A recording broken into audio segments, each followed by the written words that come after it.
Well, hello, hello, hello, everybody. I hope everybody can hear me. Good morning, good morning, good morning. Sorry, had a late start. I didn't realize what time it was. I was sleeping good. I was sleeping good.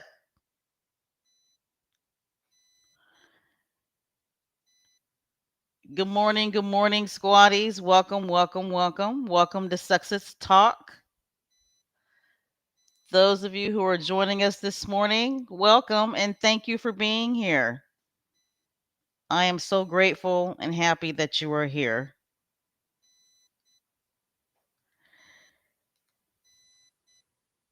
Give me a thumbs up to let me know that you can hear me.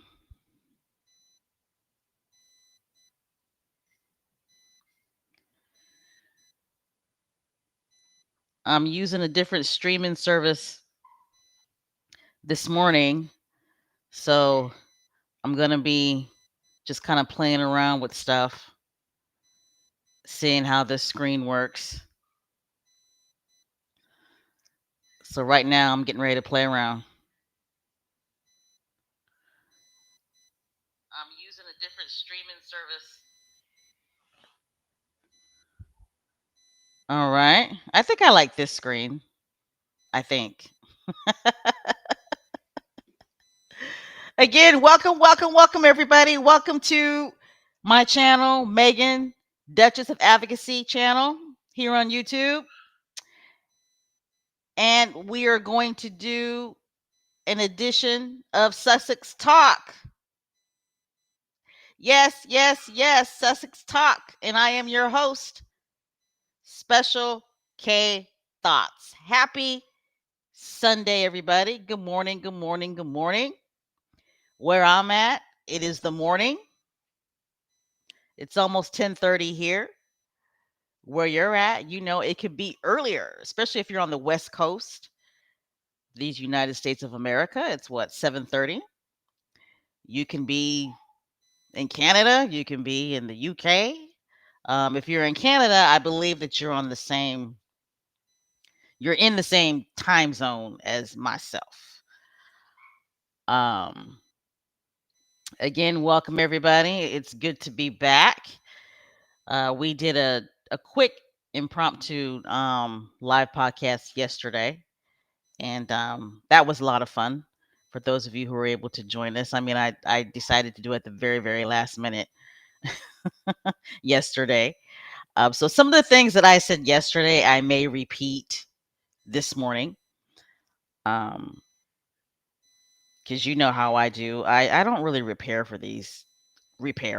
geez, prepare for these podcasts. I do a little preparation because you have to, right? Because there's a lot of information when it comes to our faves, Harry and Meghan.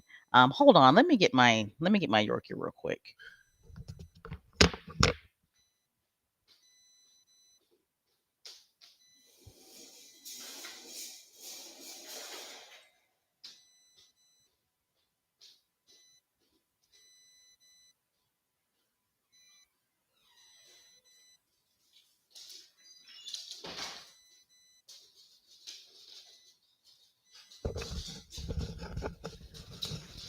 All right, I'm back. Sorry about that. There's going to be a lot of unprofessionalism during this live podcast because I prepared for it, but I didn't prepare for it the way I should have. So my bad. But Sussex Talk, this is a family chat, right? It's a family chat among squatties. It's a family chat among fans, supporters of the Duke and Duchess of Sussex, right? So you know, we're really here to have a good time. We're really here just for camaraderie, right? We're really here to support each other, have each other's back, and fellowship, and if you're drinking adult beverage, let me know in the chat. If you're eating breakfast, let me know what you're having for breakfast. If you're eating lunch, let me know what you're having for lunch. If you're eating dinner or just having a snack, let me know. Let us know so we can all share um, and just daydream about what you're eating and wishing that we had some of that, right? But again, welcome everybody to Sussex Talk, and welcome to the channel Megan, Duchess of Advocacy uh, podcast here on YouTube. So I'm going to go ahead and get into my spiel, just in case there are people that are listening that have never uh, visited this channel before, or who have never listened to a live podcast before. So here we go. This is a disclaimer alert. And the disclaimer alert, basically what I'm going to say is that we here at Megan, Duchess of Advocacy World Podcast, we are fans and stands of the Duke and Duchess of Sussex. Okay, we are fanatical about these two. Um, we have their backs 247. There are no fence riders here. Okay, no fence riders. We don't do both sides. Okay, there's no neutrality here. All right. Either you're riding for Harry and Meghan or you're not. Okay. And we've seen, right, squaddies? We have seen within the past few months, couple of months, um, what those type of fans do who ride both sides, right? Whenever Harry and Meghan do something that is perceived as very controversial, or they do something that is perceived as just absolutely wrong, those who ride both sides uh, tend to judge them harshly, right? Right? Right? Quick to judge them very harshly and just assume what they did was absolutely wrong without getting all the facts first. I'm not going to name no names, but you OGs know exactly who I'm talking about. Okay, so got to be careful of the fence riders. Got to be careful of the people who like the mother royals in the UK. Okay, got to be got to side eye those people. All right, all right. So I'm gonna go ahead and look into the chat, but before I do, I am so sorry, you guys. I gotta feed my Yorkie real quick. I'll be right back.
All right, squaddies, I'm back.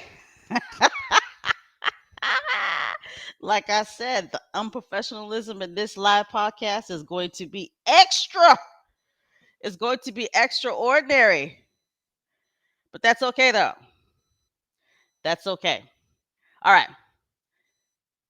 Let me look into the chat real quick and see who is here.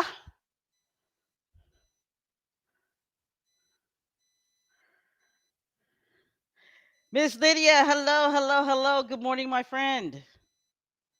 How are you? Mina Ruth, what's up? Cookies and cream. Hey, cookies and cream. What's up? Marshar, hey, how you doing? Little Mac, it's nice to see you. Is that Julian? Gillian? I've seen you before. Good morning and welcome. SAS, welcome, welcome. Church Nelly, good morning. I hope everything is well with you. H Night, what's up? What's up, neighbor? Veronica Quick, good morning. All right. Awesome, awesome, awesome. It's great to see the usual suspects are in the house because that's really all we need, right?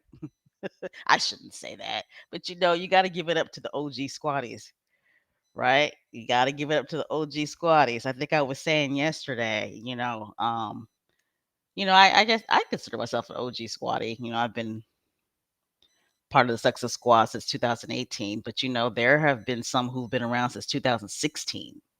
Okay, they was right in it when Harry and Meghan started dating. So that's awesome. But let's go ahead and get started. Let's see. Fix my screen here. All right. So, hello, Sonia. Today's live podcast, the title is Royal Bliss. Okay.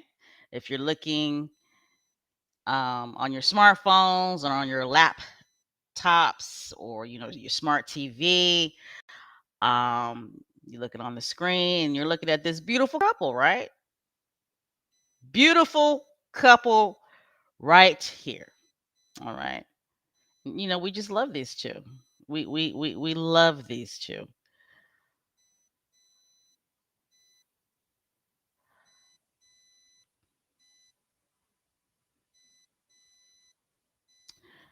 All right, let me see what's going on. All right. Like I said, I'm working with a a, a new streaming service here, so you're gonna have to bear with me. All right, so if you look on your screen right here, right, we're gonna start off with positivity. Okay, let's start off with positivity this morning. The Invictus Games. I mean, they are doing a lot, right, guys? Hand clap for the Invictus Games. Hand clap for the Invictus Games while I get on success.com. All right. I mean, they are doing a lot of good work worldwide, but right now the focus is really on Africa. Okay. The focus is really on Africa, getting different countries in Africa um, involved in the Invictus Games. Okay. A lot of countries in Africa are reaching out to the Invictus Games, letting them know that they want either to participate in the Invictus Games or they want to get services from the Invictus Games in regards to maybe a rehabilitation sports complex center, equipment to help soldiers that have fought for their country that are wounded, who suffered some type of trauma. So, again, hand clap for the Invictus Games while I look up and trying to buy time in pulling up success.com.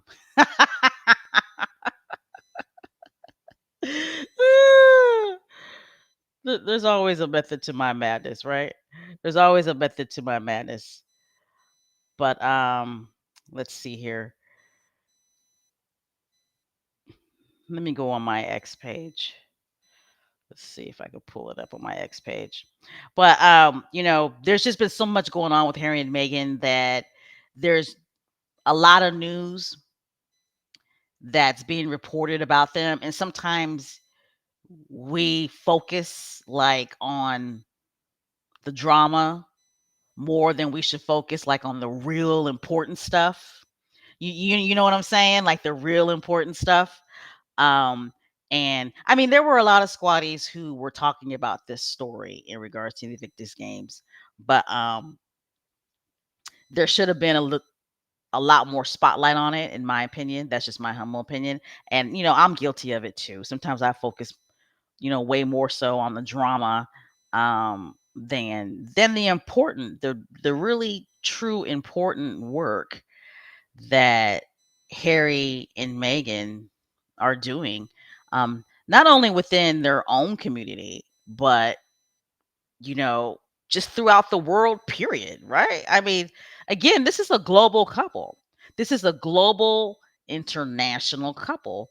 And, you know, service is universal, right? And boy, they are true to that. They are true to the game when it comes to service being universal. But, you know, we're going to go ahead and highlight the Invictus Games in regards to the important work that they are doing in Africa.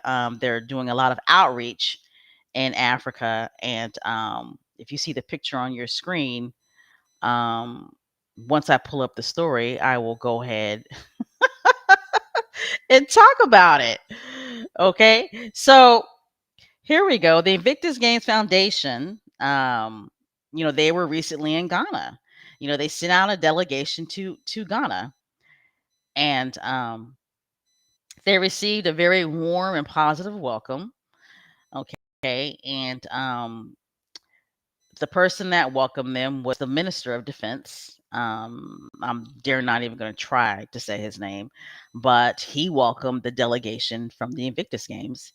And if you look on your screen, that's part of the delegation right there.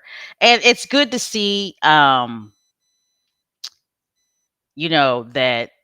other people who work for the Invictus Games are doing the work. You know what I'm saying? Because Prince Harry doesn't always have to be the guy that's out there, reaching out to other countries and during these tours, right? It's good to see that, the Invictus Games Foundation sit on a delegation. Um, but again, let me go ahead and move this slide right here. So, like I was saying before, the Invictus Games Foundation, they sent out a delegation, okay? And they went out to Ghana and they were received by the Minister of Defense of Ghana. And this is what they have posted on their page. Well, I shouldn't say their page, but this is what they have posted on their website. The visit to Nigeria, Kenya, and Ghana, supported by Africa Unconquered, so far has helped the Invictus Games Foundation better understand the requirement and appetite for support recovery across new nations, building on the success of Nigeria's participation in programs offered by the foundations such as the Invictus Games. Okay, that is outstanding. It really honestly is. And if you go on success.com, I'm sorry, yeah, if you go on success.com, or you can go on the Invictus Games Foundation website, you will see this story. Okay. So right now, I'm on the Invictus Games Foundation's website, and it states that the visit so far has included the team meeting with Veterans Administration Ghana, 37 military hospitals, senior figures at the British High Commission, influential business leaders, and potential corporate partners, the UK Ghana Chamber of Commerce, and a 100-year-old World War II veteran. I mean, wow. That, my friends, is awesome. Okay, let me go ahead and move this slide. And that's the 100-year-old veteran right there, right? Um, I'm going to go ahead and read a statement by the Chief Growth Officer at the Invictus Games Foundation. Her name is Helen De Ole. I hope I'm saying her last name right. It says, every conversation and stakeholder meeting we've had so far has really strengthened our understanding of the potential for sports recovery to enhance existing recovery pathway here in Ghana and the catalyst, the rehabilitation of those that have become wounded, injured, or sick serving in the armed forces. Okay, outstanding. That is outstanding. Okay, you guys know that I am an Army veteran. You guys know that I served in Afghanistan, so you guys know how important the Invictus Games is to me, okay, and how important it is that we serve our military community and that we serve those who fought for our countries and were wounded and they put their lives on the line so that we can have the freedoms that we have. So again, outstanding Invictus Games Foundation. Now, if you're looking on your screen, if you're on your laptop or your smartphones, um, or your smart flat screen TV. If you're looking at this picture right here, this is Prince Harry, and it was this soldier's um, 100th birthday. He celebrated his birthday. Let me go ahead and pull up the story. So this is a post from Face to Face Africa. So this brave soldier who celebrated his 100th birthday, he is a Ghanaian World War II veteran. Wow. Okay. Wow. Now, my grandfather served in World War II. Um, but Prince Harry has a very, very close relationship um, with this soldier. And as you see on your screen, it says Prince Harry gifted World War II veteran Private Joseph Hammond a special coin. Okay, so Prince Harry gave him a special coin. And I'm reading from Face to Face Africa. I'm reading from their website. It says the Duke of Sussex, Prince Harry gifted Ghanaian World War II. Oops, hold on. World War II veteran a special coin to mark his 100th birthday on Saturday. Wow. Isn't that awesome? That is awesome. So he was a private in World War II fighting for his country, Ghana. His name is Private Joseph Hammond. He said he was honored to welcome Prince Harry's Invictus Games team just ahead of my birthday this Saturday. Isn't that awesome? Isn't that awesome? Hand clap. Hand clap. That is a beautiful thing. And, it's just so important to always remember and always honor those who came before us, who've done great, extraordinary things, such as this man right here, Joseph Hammond, who served his country. He served Ghana in World War II. And he's still living today, 100 years old. Imagine the stories that he can tell, right? Imagine the stories that he can tell. Um, and it's awesome to see Prince Harry pay homage and show respect uh, to people like Mr. Hammond. So awesome, awesome, awesome. All right, next slide. You guys hear my Yorkie? Before we start, let me go ahead and get him.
All right, I'm back. Sorry. I hope you guys went and got your food, got something to drink, something. All right. So we're gonna stay on the theme of Prince Harry. Like I was saying yesterday, I just love this man. I really do. Like a lot of squatties have been saying all over social media, Prince Harry won, right? Prince Harry won, and he continues to win. Okay. Yes, I do realize and I do understand that he did not get what he wanted when it came to the Revix decision not to provide him security when he comes to the UK. Okay. Now you got a lot of derangers who say, no, no, no, that's not true. The decision was is that they will assess the situation, they will assess the security threats every time he comes to the UK. Okay, so when he comes to the UK, they will assess, you know, his security, and if they feel that he needs it, then they will provide security. Okay. Despite the fact that he's got to give notification within 30 days, right? Right. And they say, no, no, no. He'll get security if he's coming to the UK to do a royal function.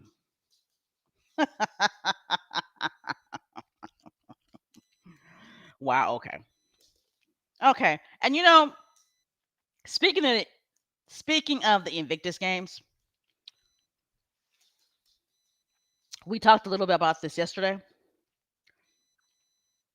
Do you guys think that Megan is going to go to the Invictus Games in Birmingham? Let me know in the chat.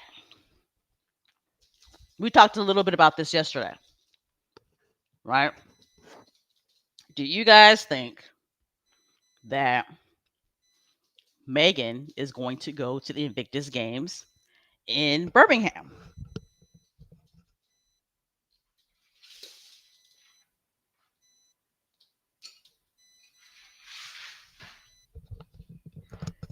Me personally, I would say no.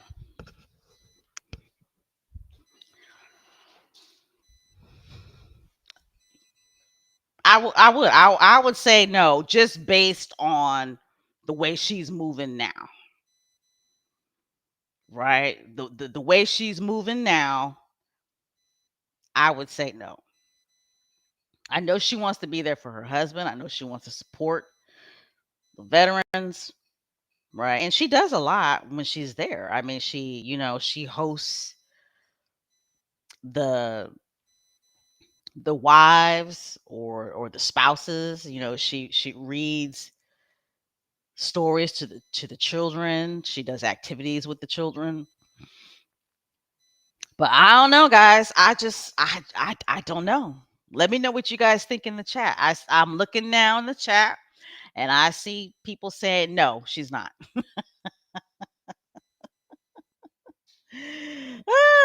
But all right, so guys, we're gonna go ahead and talk about Prince Harry.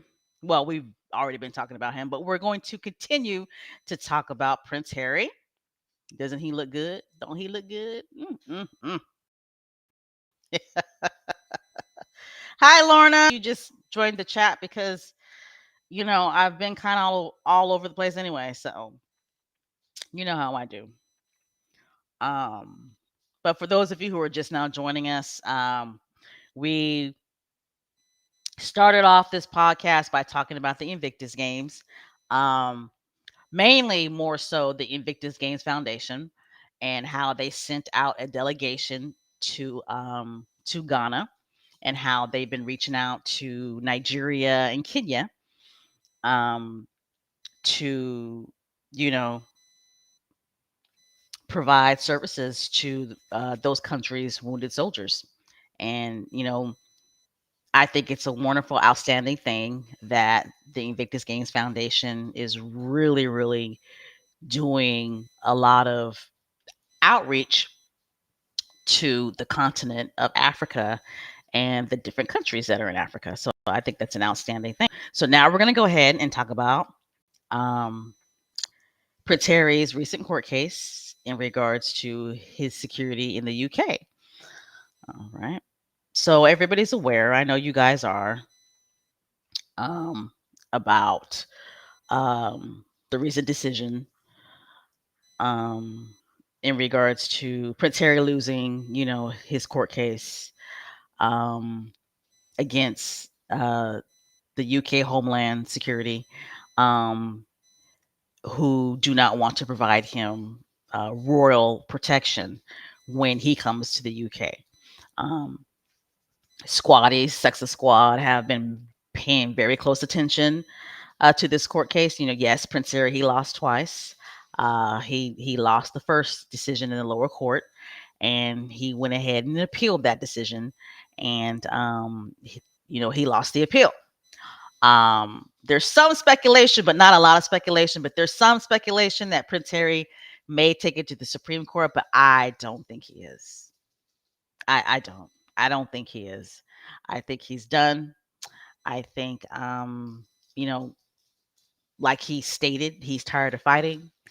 And I think Prince Harry is at a point now to where he just really wants to focus on his charities. He just really wants to focus, or I should say, continue to focus on his wife and children.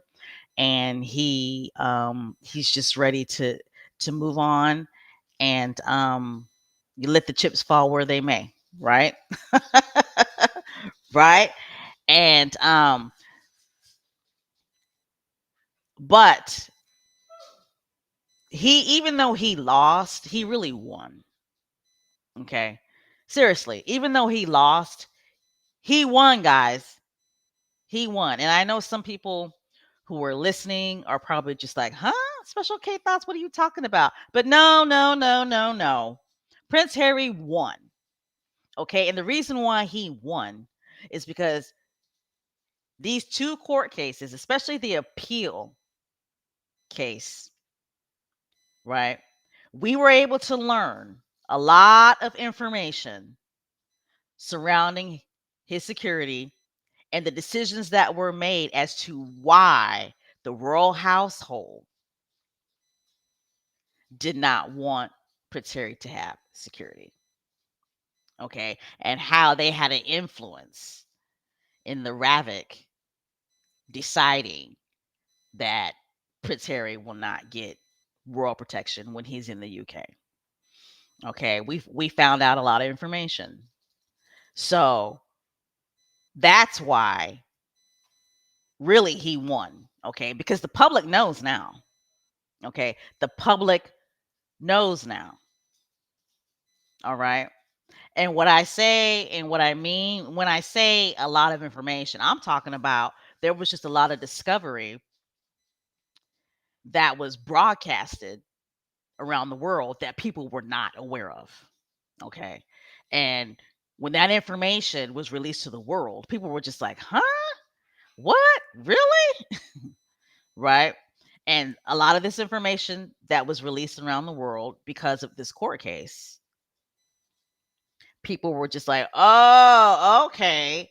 So, number one, the UK Homeland government is very hypocritical. And also, one of the main reasons why you guys don't want to provide Prince Harry security is because it's personal, right? It's personal. So, again, it may that the facts are he did lose both court cases, right? He lost the lower court's decision, and he lost his appeal.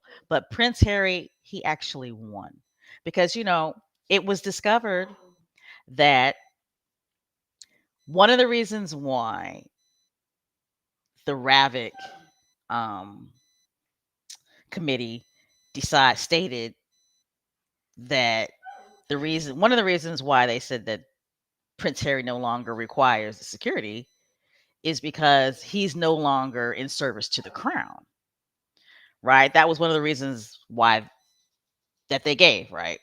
One of the reasons that they gave was because Prince Harry is no longer in service to the crown. Okay. But then Prince Harry's like, oh, but you provide lifetime security to all of these prime ministers who are no longer in service to the crown. Okay. And they gave all these examples of all these prime ministers who get lifetime security who were no longer in service to the crown. Okay.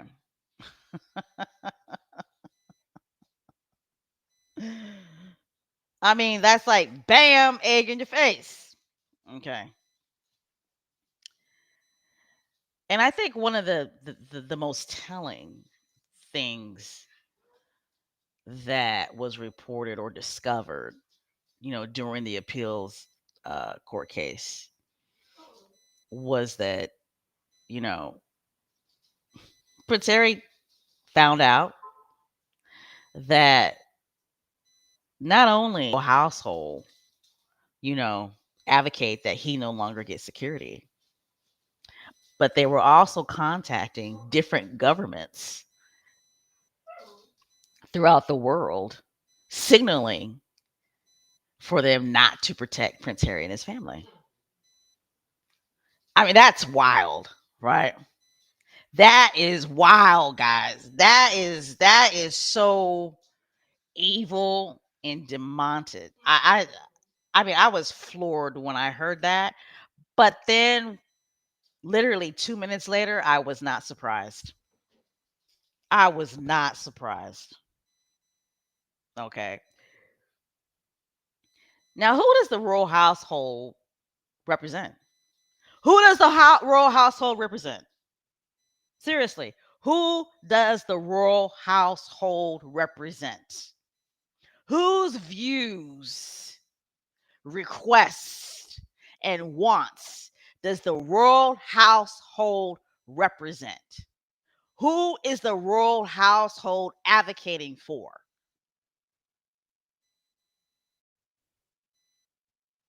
Who? King Charles and Prince William. Okay. So this leads me to this BBC interview that you see on your screen right here. That's why it was so important for Prince Harry to do this interview. Like I just saw somebody say in the chat, that's why Prince Harry said what he said. That's why Prince Harry said what he said. That's why Prince Harry had this interview. Okay? That's why Prince Harry had this interview.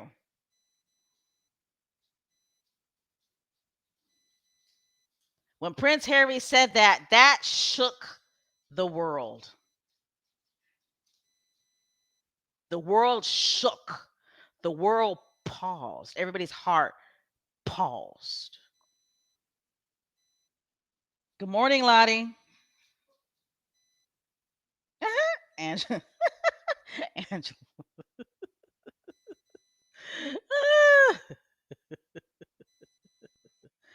Angela Simmons says chunky and willy nilly.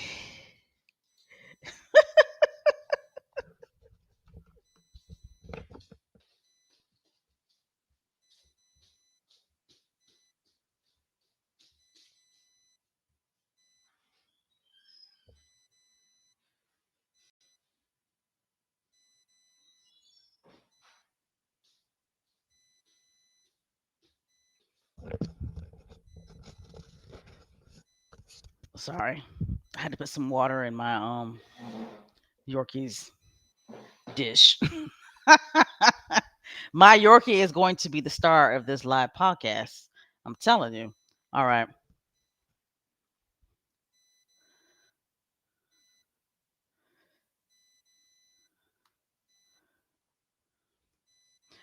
Before I continue, everybody please go ahead and hit the thumbs up button.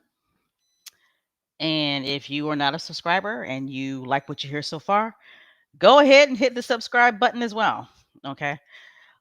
Back to Prince Harry, this BBC interview. Again, that is why Prince Harry said what he said. That is why Prince Harry had this BBC interview. He needed to make sure that the world knew what he is up against when it comes to his family. Okay, like I was saying, who does the royal household represent? They represent the royal family. Okay, the royal family communicates to the royal household, who sits on the Rabbit Committee's board, what they want. Okay, so that's why it was very important for Prince Harry to do this interview. Okay, when you hear people say, "Oh, he's just whining, he's just complaining," another interview, blah blah blah blah blah.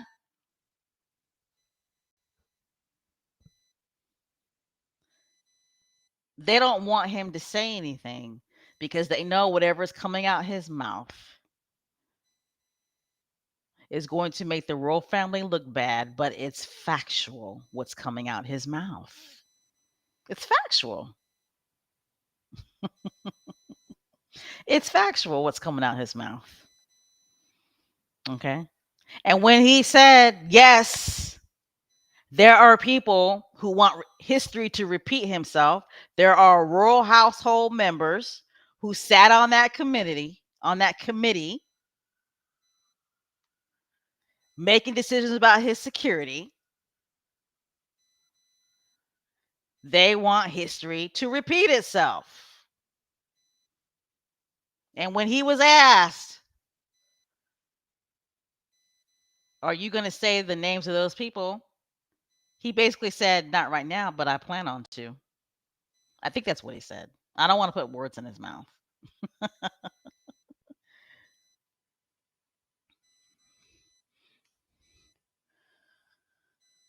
So, the BBC interview was very, very important. And what I love the fact about Prince Harry is he's going to give interviews when he knows that the world has to know what is going on. Okay. He's not doing these interviews to hurt his family. Okay. He's doing these interviews for historical purposes. Okay. Seriously.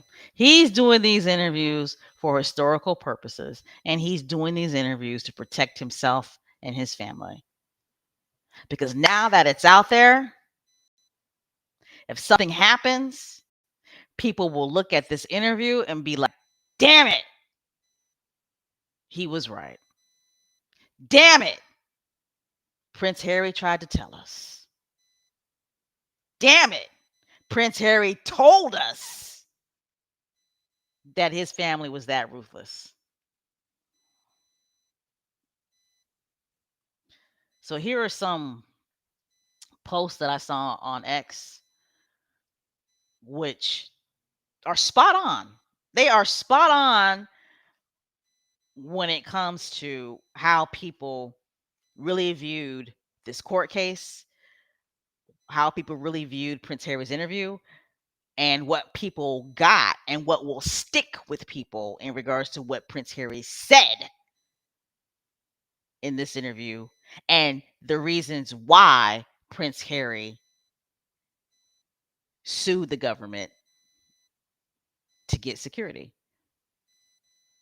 And what's always lost in the narrative is the fact that he was willing to pay for his security. He was willing to pay for it. So I believe this person is a squatty. Okay. And the post says, and this is a post off X. The post says Harry main message is about security. It's about the Ravik refusing to do his risk assessment because they wanted to please the royal household. It's about the royal institution taking away his security in 2020 when his 1 year review was supposed to end in 2021. That's facts. That is facts all day long, right? That is facts all day long. Why won't Ravik? And I don't even know if I'm saying that right, but why won't Ravik do a risk assessment on Prince Harry? Why not? Just do it. Just do it. Why not do a risk assessment on Prince Harry? Because they know what the results will be. They know that the results will be that there's way more security threats towards him than there is their own king. Okay. But yet, you guys do not want to provide him royal protection. Okay. And again, going back to when I said it's personal, why did the Royal Institution take away Prince Harry's security in 2020 when the review didn't end until 2021? Why? Why did they take it? Because it's personal. Personal.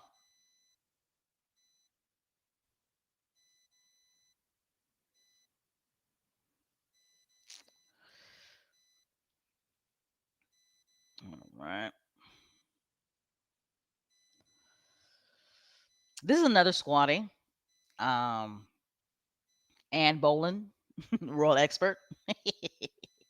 I wish that she would start hosting spaces again. I used to love listening to her spaces. All right. Yeah, I agree, Angela. It's time for another book, isn't it? Mm-hmm. All right. Hi, Mrs. September. Miss September, I'm sorry. Um,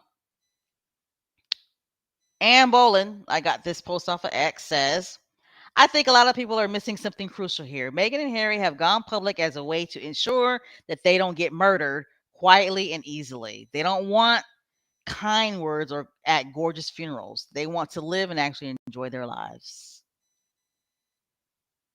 Spot on.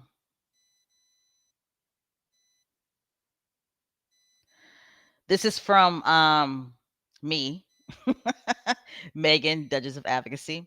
The reason King Charles III evicted Harry and Meghan from Frogmore Cottage is because he knew they would have security when they lived there. That's facts, guys. That's facts. Frogmore Cottage still stays empty to this day. Frogmore Cottage still stays empty to this day.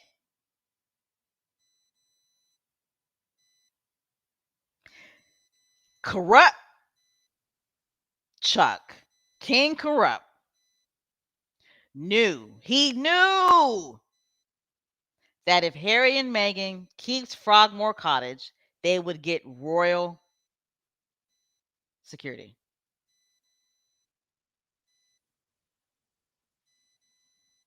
He knew it. That is the only reason why he evicted them. Because why else would he evict them? He can't use the excuse because they're hardly there. So what if they're hardly there? They were still paying for it. They still paid the lease. What do you care? All those empty apartments and houses on I guess Buckingham Palace and wherever. Windsor. But you evict your son. You evict your child. Again, let's leave Megan out of this because we all know that they want her dead, right? We all know that. Okay.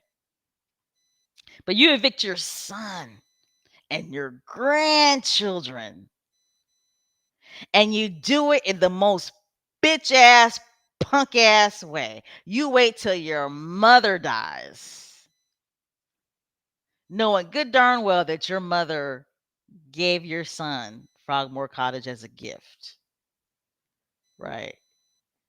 I mean, some type of gift, though. I mean, really, it wasn't hers to give, right?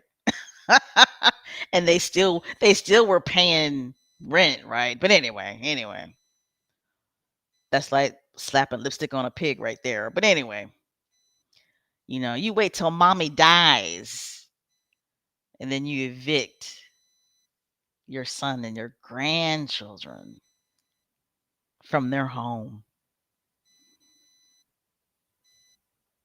You do it in the most cowardly way. Ooh, King Charles is a punk ass, bitch ass coward. He truly is a tampon. He he he really is a tampon. All right. For those of you just joining us, welcome. Welcome to Megan Duchess of Advocacy channel. And we are doing a family chat. We're having a family chat, which we entitle Sexist Talk. Okay. So this person I do not believe is a squatty. Okay. And I loved this post. This is from David. It says, say what you like about Prince Harry, but he's never trousered suitcases full of cash from dodgy Saudis, engaged in unspecified business dealings with Chinese spies, or handed 12 million pounds over to a woman he's never met. Facts. Facts. That's why Prince Harry doing the BBC interview is so important, was so important. That's a historical interview, just like his mother's interviews. Historical. Okay. You can't change the narrative. They can't change the narrative. If something happens to him or Meghan, no matter how hard they try, the narrative can't be changed. Prince Harry's mother was a global icon. Prince Harry and Meghan are global icons. They are. They do iconic things, right? They garner global attention.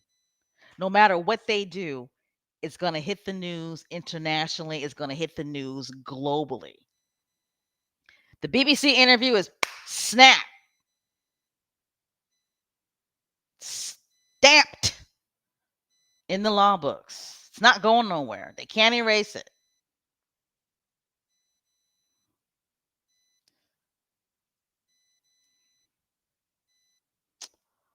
All right. And this person right here, I do not believe is a squatty. This is a post on X from user Stand for Something. Imagine telling governments from around the world not to protect your son and his family, knowing they had real threats against them. Makes you think that maybe Diana did not reject security, huh? Seriously, it's evil. End of the quote. What did I say yesterday? What did I say yesterday? What did I say yesterday? I said a lot of things yesterday. This right here is the main thing that people globally took from Prince Harry's interview. That's why he said what he said. That's why he said what he said. That right there will forever stick in people's minds. Okay. And there were a lot of posts basically saying the same thing. Like, my God. Can you imagine telling other governments around the world not to protect your own child and his family? And you know that they have real credible threats. You know that there are people sitting in prison right now for making threats against your son, your grandson, and your daughter in law. But you instructed the royal household to contact or signal to other governments from around the world not to protect your child. But that's your king. That is your king, King Charles III. When that man passes on, that is what should be on his headstone. Right there. I made moves to ensure that my son and his family were not protected. That's the type of king I was.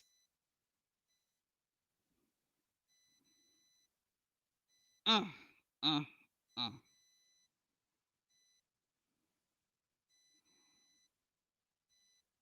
mm, mm, mm, mm.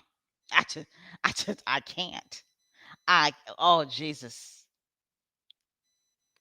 That right there will forever be a stain on King Corrupt Tampon Charles III. Forever.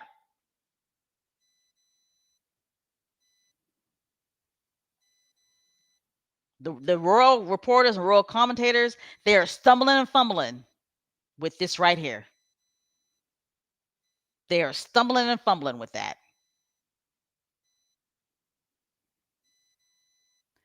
And trust me, they are walking on eggshells because Prince Harry has those names. Prince Harry, release those names, damn it. Release the names, Prince Harry. Just release them. Brah, just release them. Just do it. Just do it. All right. This is another post from me. So I had posted, so that means the Invictus game shouldn't be held in Birmingham. And you know what? There were some squatties that came at me. Yeah, girl, there were some squatties that came at me for posting that. But everybody's allowed to their own opinion. It's all good. All right, so we're still talking about the UK Homeland Government um, court case that Prince Harry had, the appeal case, and he lost the appeal, but we're saying he still won because of all this information that was released and put out into the atmosphere about the rabbit community refusing to do a risk assessment on Prince Harry um, because of influence from the royal household, and the rabbit committee taking away Prince Harry's security in 2020 when the Sandringham agreement, his review was not um, over until 2021. Okay. Now, it's my understanding the reason why Prince Harry lost the appeal court case was because the judge said that there was no legal standing. Yes, the Rabbit Committee did not follow their own policies. However, there was really no legalities to that. It's not like they did anything that was illegal, right? No, they didn't follow their own policies, but it wasn't. It's it's not illegal for them not to follow their own policies. Sounds like a bunch of word salad right there, but I I guess I get what the judge was saying. Okay, I mean he said, yeah, they didn't follow their own policies. They sure didn't. He should be, Prince Harry should have a risk assessment. No, they shouldn't have taken away his security before the review was up in 2021. However, um, there's no legal standing to that, right? So, anyway, um, what you see on the screen right here, um, the BBC. I can't stand the BBC. um, they really, really um bow down to the royal family. They do. They really do. So after Prince Harry did the interview, of course, the royal family complained, and then the BBC Radio had done an interview with a gentleman that was a royal protection officer, like for 30 years, right? And it's not this man that you see on the screen right here, but it was another.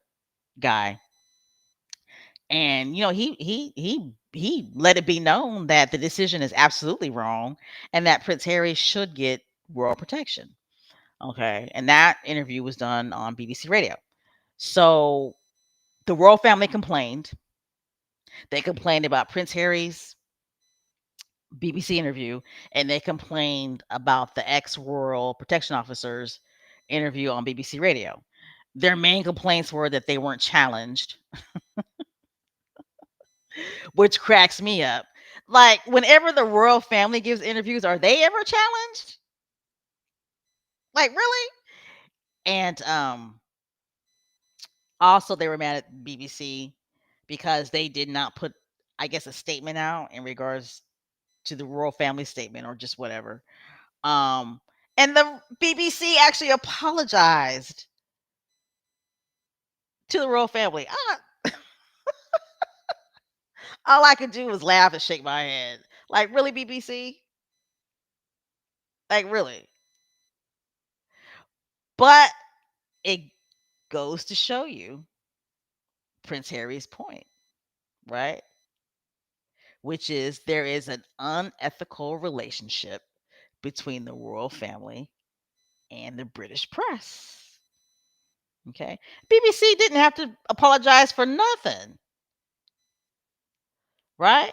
And I also heard that the royal family was upset because they didn't get a chance to review the interview before it was put out. Again, it proves Prince Harry's point. There's an unethical relationship between the British press and the royal family. They have absolutely no right to review any interviews by anybody. They have no right. Okay. So, again, but anyway, so you had the royal protection officer, 30 years experience, who gave an interview with BBC Radio, right? And then you have this guy right here too, who um, says the same thing. And I hate it when they start off with, I don't like Prince Harry. It's like nobody asked you if you like Prince Harry. We don't give a shit about that, right? We want to know because you're an expert in royal protection. We just want to know what your opinion is on whether if Prince Harry should get protection or not. That's all we want to know. Okay? We don't give a shit. We don't give a damn if you like the guy or not. Okay? We're asking you your opinion because you are an expert in royal protection. Okay? It's like people say that to cover themselves. Like, no. We just want to know your expertise in regards to security, rural protection. So again, this man on your screen that you see right here, he said the same thing. Prince Harry should be getting rural protection, and he used the examples of ex prime ministers um, getting security for the rest of their lives, who really have no security threats against them. Okay, and he also used the example of Prince Harry serving in Afghanistan. And, just the simple fact that Prince Harry is the son of a current monarch and he does get credible death threats. All right.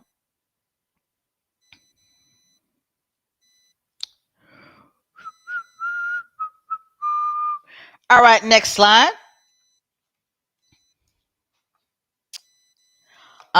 This basically is just pointing out um, that, what I said prior, that if Ravik refused and the judges refused based on no longer serving the crown, then remove the protection from all of the former prime ministers. Right? Isn't that like a no-brainer? Right? It's a no-brainer. So again, I'm going back to what I said previously.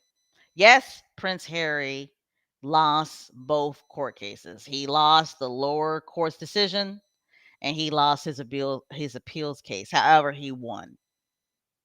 He won for the simple fact that he got all of the information out there. Okay. He got all the information out there, right? To show that the decisions that the royal household made that were on the Revit committee, right, were personal. And the Revit committee did not even follow their own policies when it came just to him.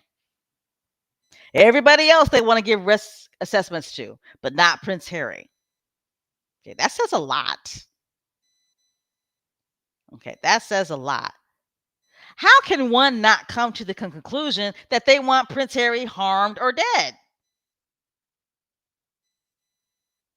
Right? Seriously. When you make decisions like this, knowing that there are real credible threats towards him and that there are people sitting in prison right now because they've made threats towards him and his family, his child, but you don't want to do a risk assessment and you pulled his security before you were supposed to anyway. How can a sane person, somebody who's sane, somebody who has just normal critical thinking, somebody who has normal cognitive development, how can one not come to the conclusion that y'all really on some gangster shit? Y'all really want harm to come to Prince Harry and his family, or you want them killed?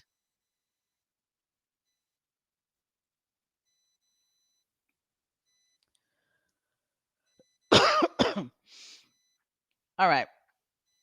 So Prince Harry said during his BBC interview that he has not spoken to his father, that his father refuses to speak to him. Right. Well, that's obvious. Right. We been known that, right, squaddies? Like we been known that, right? Like, hello. We been saying ain't no way in the world King Charles cares about Archie in a little bit. No, no way, no how, no ma'am. They was pissed off when Megan got pregnant with Archie, and they was really pissed off when she was pregnant with Little Bit. Okay. What you know what? Let me run that back. They was pissed off when she got pregnant with Archie, right? When she got pregnant the second time and had a miscarriage, they didn't give a fuck. They was happy about that, right? They didn't give a shit.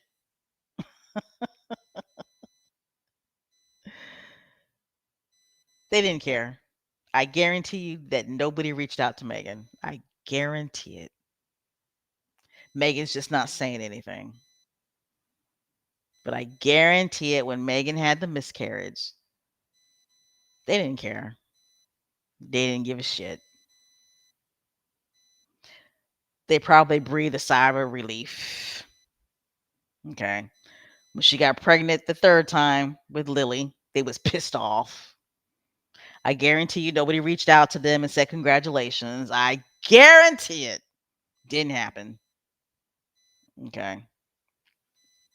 So when they were dropping these stories that, King Charles, first the stories were that King Charles was keeping in contact with his grandchildren, um, but he wanted more than just a FaceTime relationship. Remember that? And we all called bullshit on that. All the stories that were dropping that King Charles was really upset because he couldn't talk to Archie and Little Bit and all that bullshit. We all knew that was lies, right? Well, again, another reason why the BBC interview was so important. Prince Harry let it be known that he does not talk to King Charles. I don't even think those two spoke at his coronation. Prince Harry was out of there too quick. I don't think Prince Harry has had contact with King Charles, like contact with King Charles. Probably the last time he had like contact, like spoke to King Charles, was when him, William, and King Charles met. in the UK a few years ago. That probably was the last time that Prince Harry spoke to King Charles. Okay. So anyway, this what you see on your screen is a post off X. It's me again.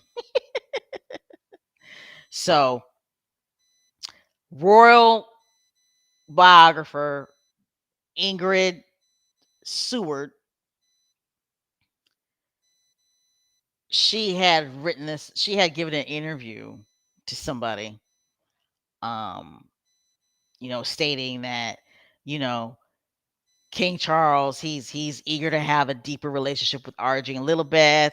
And in this article, she stated that he was actually FaceTiming them, but it wasn't enough for him, and this, that, and the other. She straight lied. It was all lies. Just lying. Lies, lies, lies. King Charles has had absolutely nothing to do with Archie and Lilibeth. When Lilibeth had her first birthday party in the UK, King Charles didn't go. And I do not believe that King Charles has ever laid eyes on Lilibeth. I don't. I think when Prince Harry and Meghan took the kids to the UK and met Queen Elizabeth, that was the only family member that they met, was Queen Elizabeth, because she wanted to see Prince Archie and she wanted to meet her namesake. Okay. And trust me, there's a picture somewhere. Best believe there's a picture somewhere. But lies. Them royal reporters, commentators, they just be lying. Just making shit up.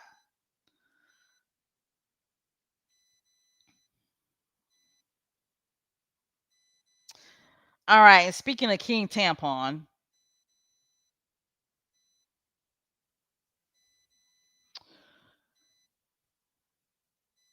King Tampon, he's paying attention to us. He's got his people watching us, squatties. His people are watching us. They're on our social media pages. They're probably listening to some of our podcasts. And I'm just shocked that King Corrupt would even let this information be known to the public. Like, really, dude? That's how petty he is, right? So, in some one of these British trash ass tabloids, um, they have written an article, something about King Charles's feelings, right? And basically trying to get his perspective out in regards to why the royal household um, didn't approve of Prince Harry getting royal protection. Of course, they start off with the narrative that, King Charles, he didn't want to put that burden on the taxpayers. It's like, King Tampon, shut up. Shut your bitch ass up. You lying. You lying. First of all, wank doesn't work. Okay? Like, seriously. Wank does not work. He doesn't. It's a shame when your 70-plus-year-old auntie is working way more than you. A fairly young man who's in his early 40s. Who is the future monarch? Okay.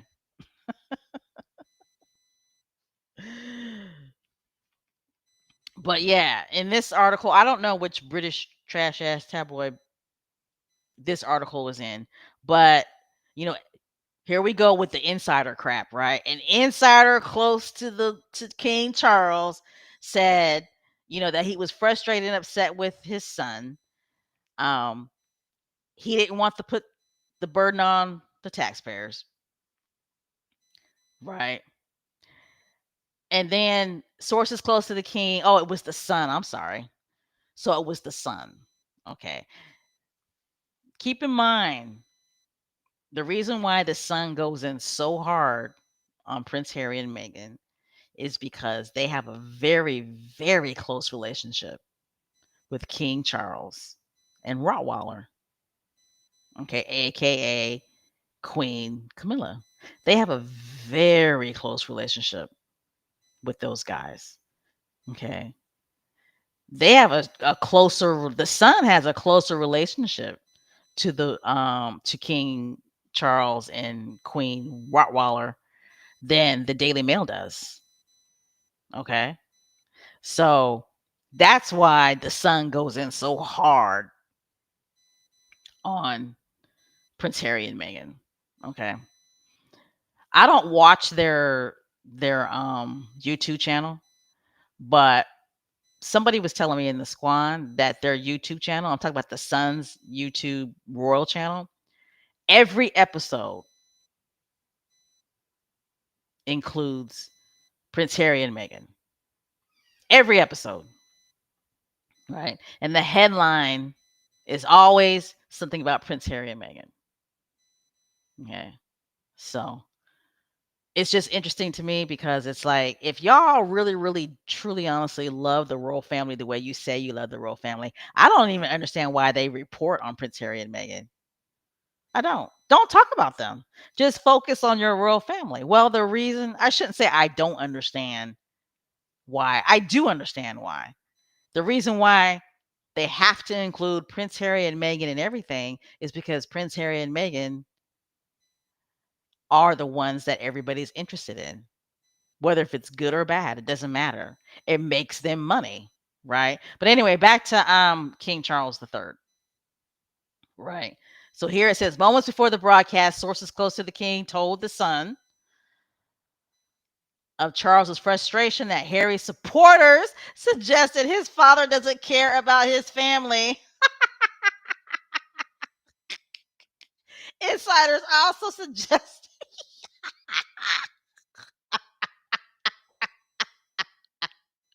Ooh.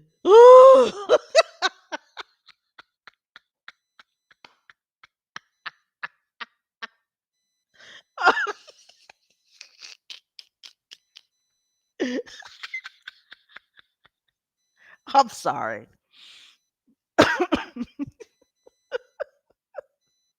I'm sorry. Oh my god. Oh my god.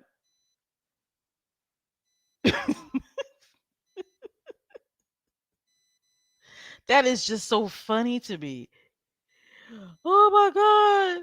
Moments before the broadcast, sources close to the king had told the son of Charles' frustration that Harry's supporters suggested his family doesn't care about Harry's family.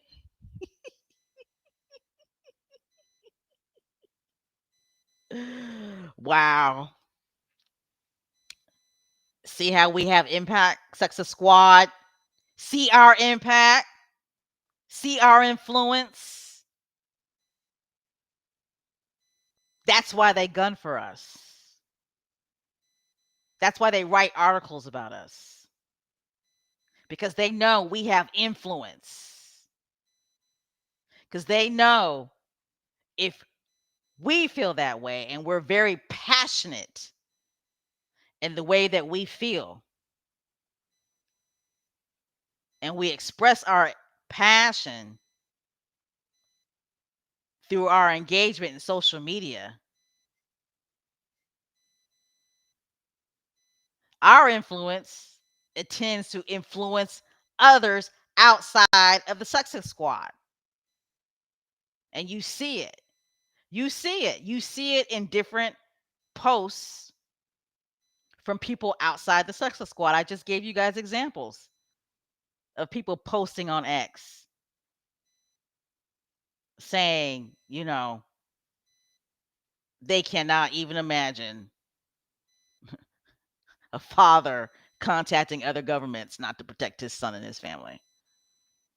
That right there, that's a dagger. But anyway, Insiders had also suggested a possible way forward between the pair, depending on Harry's reaction to the court loss.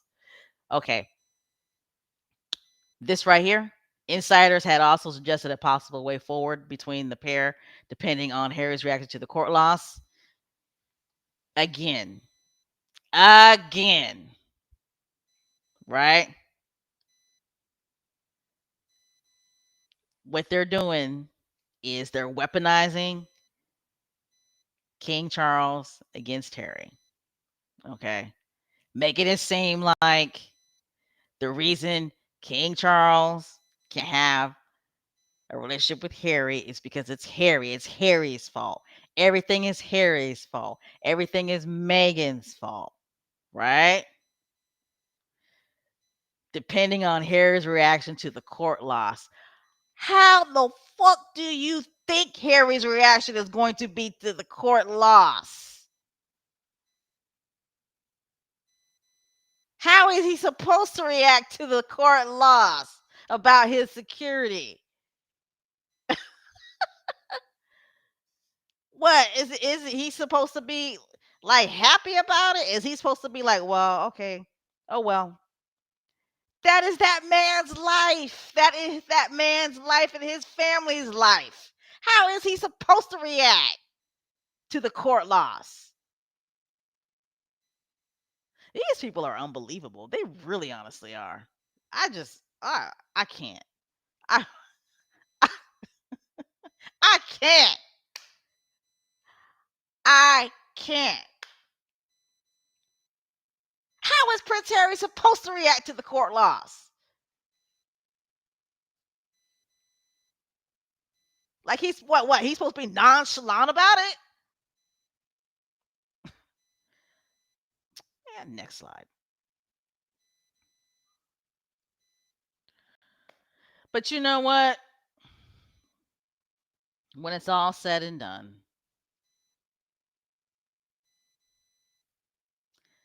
when people say a picture says 1,000 words, that's for the most part factual, right? So after Prince Harry did his BBC interview,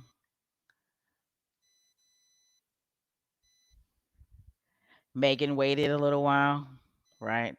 That's why I love Meghan so much. Meghan, she waited a little while, you know, took a deep breath. She waited till her man got home, made sure he was good, made sure that he was okay, you know.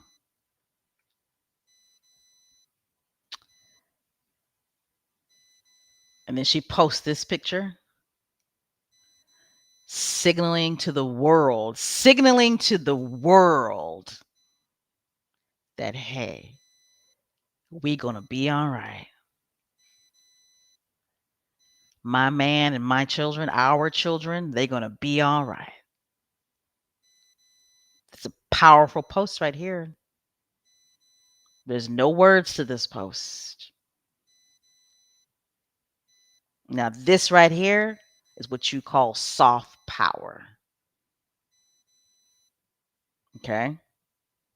Hold on to this picture, squatties. Seriously. This is a historical picture right here. This picture is a big moment in time. It's a snapshot to a big historical moment in time. Prince Harry fighting for his security and his family security in the UK. He loses both court cases.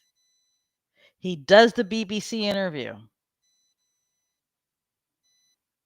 Okay. He comes home, obviously spends time with his family, but the Duchess, Meghan, the Duchess of Sussex. Okay. Meghan, Prince Harry's wife.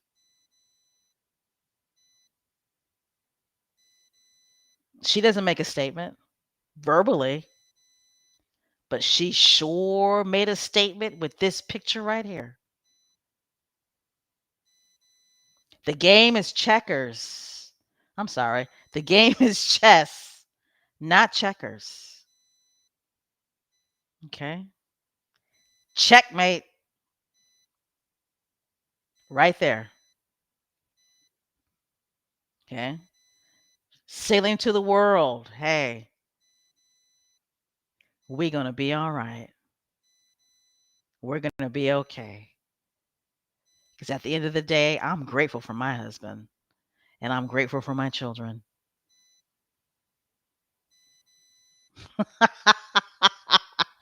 Soft power right here. This picture right here, soft power. That's why they can't stand Meghan. That's why they can't stand Meghan. I guarantee you, this picture right here shook Buckingham Palace. You know they was pissed off. You know they was pissed off when they saw that. Okay. You know they was mad when they saw that. Okay. Meghan knows. Meghan knows how to play the game. She knows how to play the game. It's unfortunate that they have to, you know, but I thought that a girl.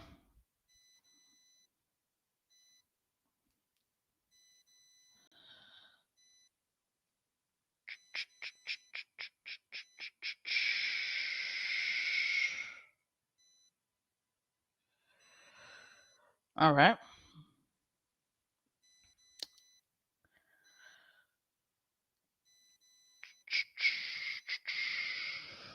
I'm going to go ahead and look into the comments real quick. Oh, you know what I forgot to do? You could tell. You could tell I haven't done a live podcast in a while. I forgot my tickler. Let me go ahead and look into the chat. Let's see what you guys are talking about.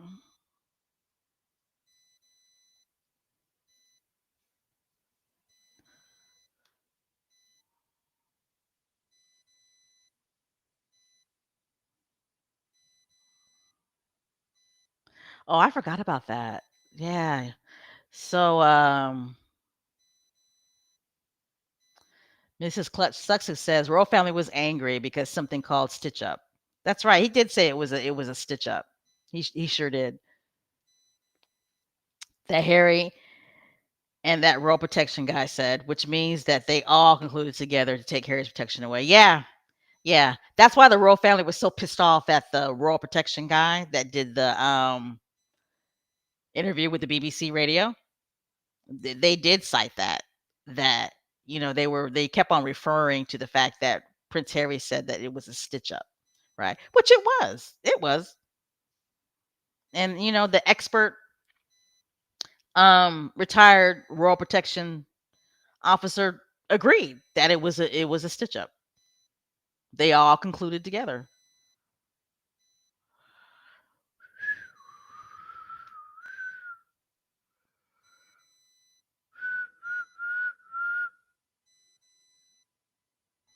Yep. Lottie says, and all of this bullshit is because Harry married a beautiful, intelligent, well-educated black woman. Yep. Yeah.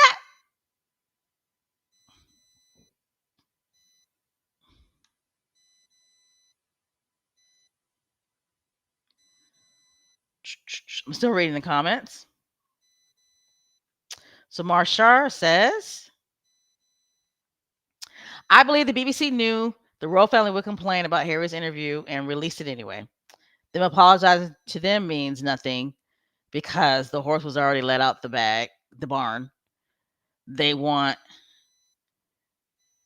what they knew what they were doing. Yeah, I do see your point. You know what, Marshall? I didn't think about it that way. Yeah, exactly. Yeah, the BBC was like, you know what? Ah, fuck it. we'll just go ahead and apologize to these turds. Doesn't matter anyway because the interview's already out. Yeah, I think you have a good point.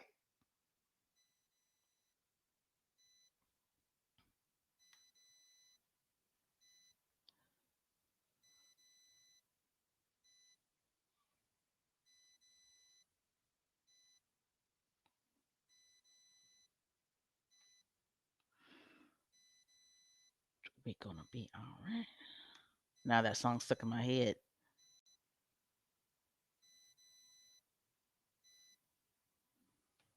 Yeah, it's true though. Yeah, I agree with this.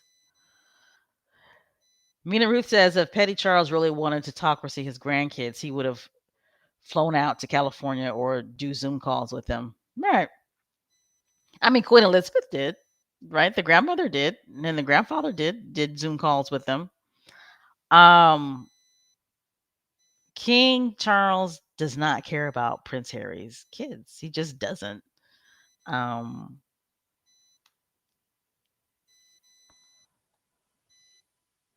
and it's because he doesn't like Meghan.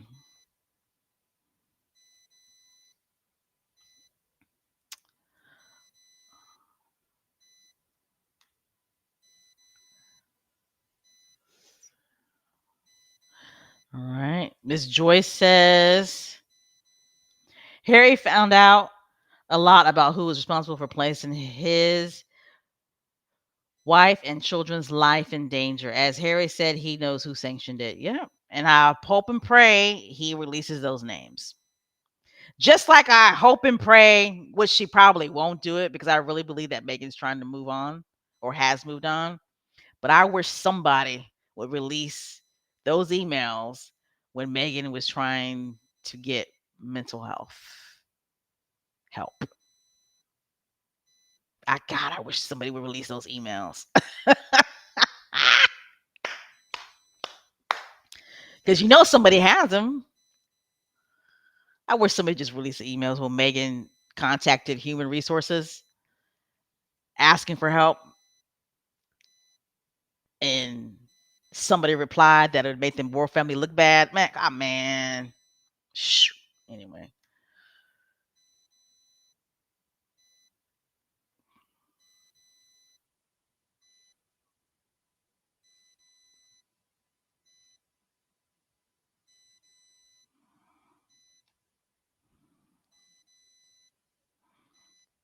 he sure didn't.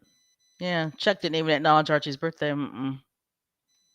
He made it clear. In my opinion, it's like he has King Charles has made it so clear how much he does not care for Prince Harry's children.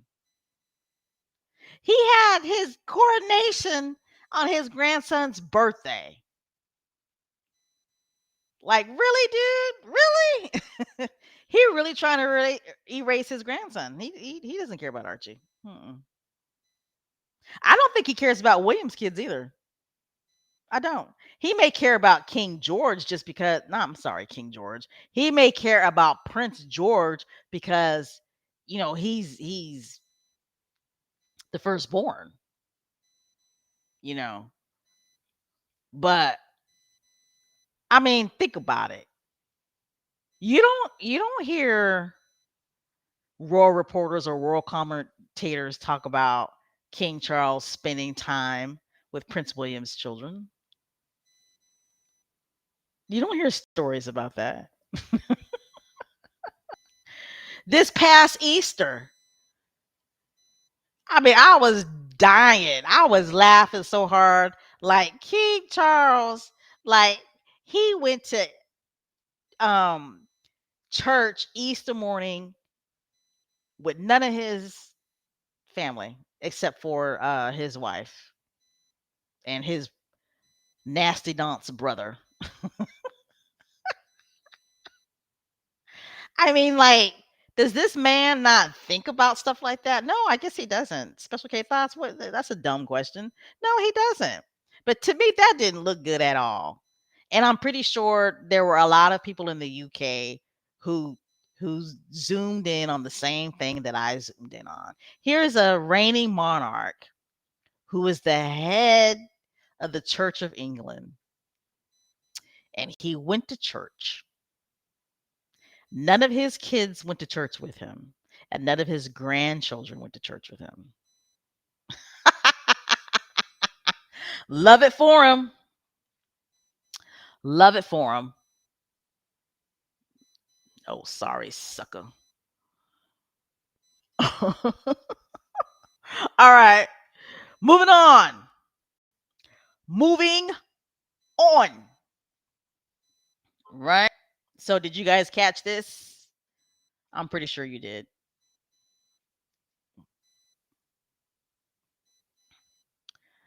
One thing about Meghan and Harry, those guys stay booked and busy, don't they? Don't they stay booked and busy? Like for real. They stay booked and busy. Um what did you guys think of Megan's ensemble? And what I'm talking about is Megan's appearance at the Times 100 where she spoke. Um and it's not the Times, it's Time. My bad, cuz I don't want people to think um I was talking about New York Times. But what did you guys think of the ensemble?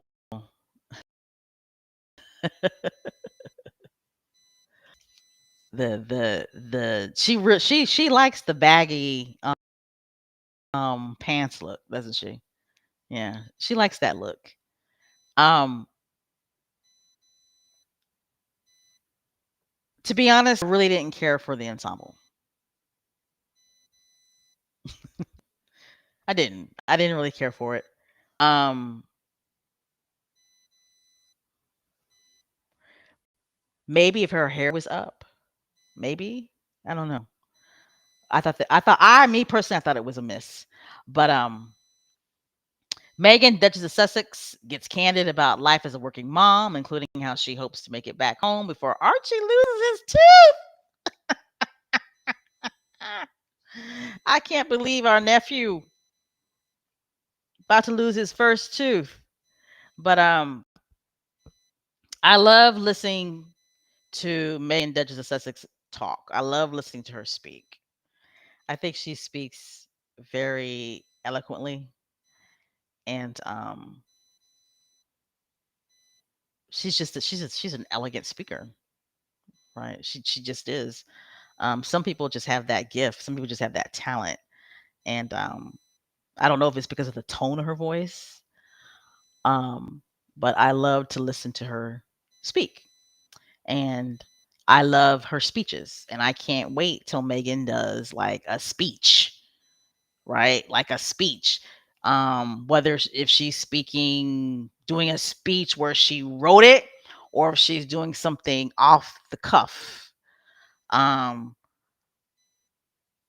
an historical speech that Megan did, in my opinion, that will go down in history is the speech that she gave um, around George Floyd, right? When she did I guess it was a commencement speech during COVID to the graduating class at the Immaculate Heart.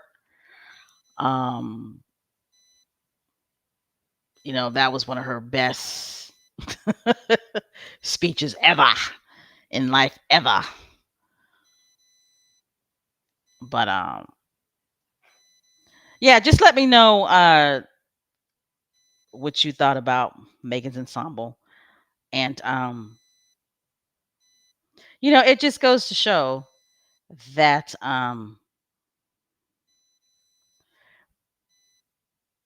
different organizations want to hear Megan speak, right? They want to hear her speak. They want her opinion. Okay? All the naysayers and all the derangers, like, why are you listening to this woman speak if you don't like her? Why are you even aware that she's a guest speaker? It's like, why do you guys torture yourself? But I loved um that the Time studio, invited her, and I thought it was a good conversation. I really honestly did. And I'm hoping that she gets invited somewhere else to where she actually does a speech. Good conversation though. And guess who else was there? Right. The CEO of CamFed. Right. She was honored. Okay. She was honored. Um, I could say her first name, which is Angie. I dare not disrespect and try to say her last name, but she was there. I'm surprised to a certain degree that Archwell Foundation um doesn't like do a grant with CamFed. I'm kind of surprised at that. Um but not unless I'm wrong and just didn't know. Am I wrong about that? If I am wrong about that, let me know in the chat.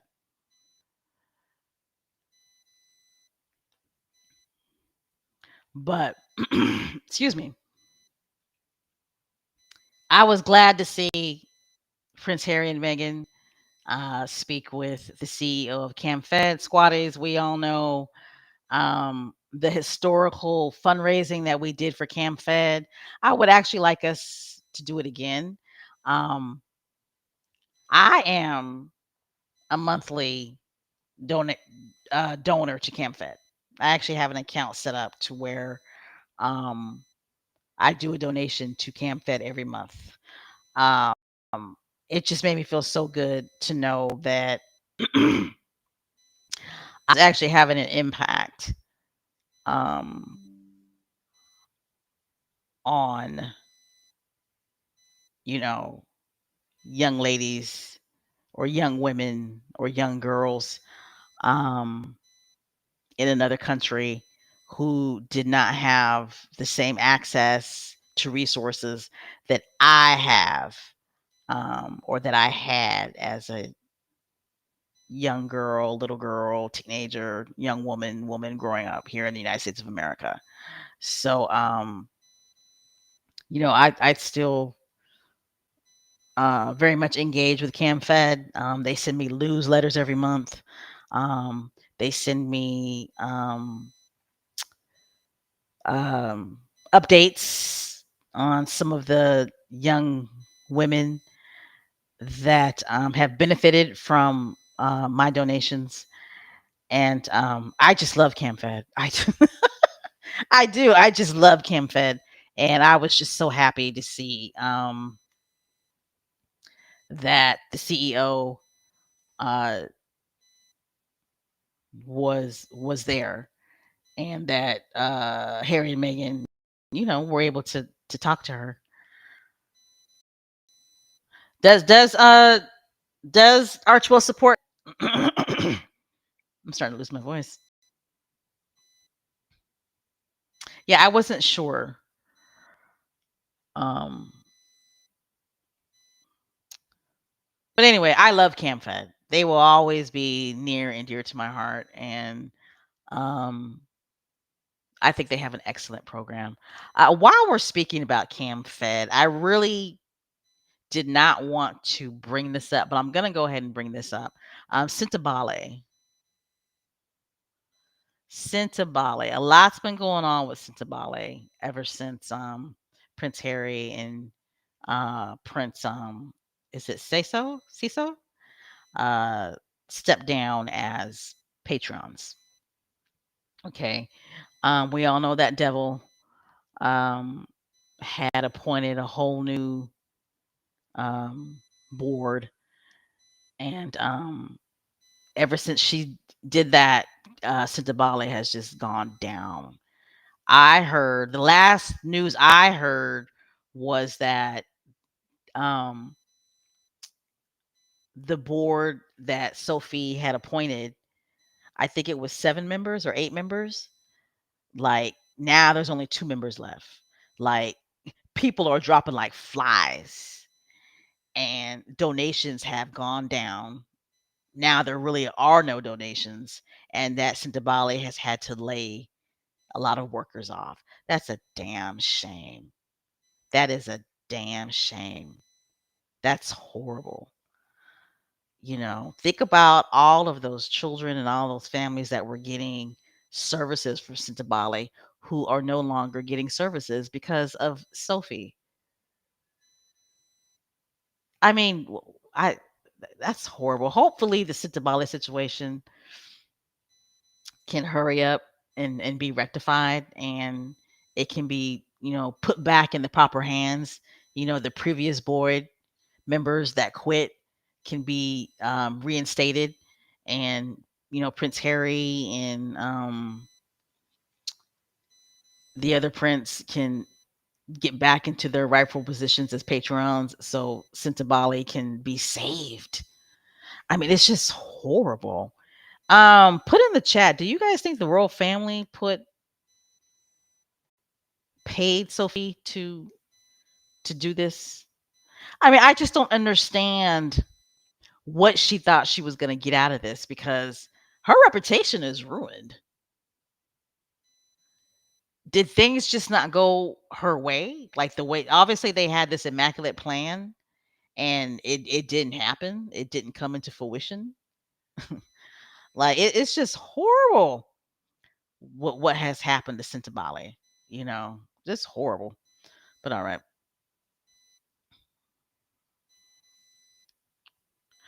All right. So I'm pretty sure you guys watched this podcast, right? Megan on this podcast. This was a surprise.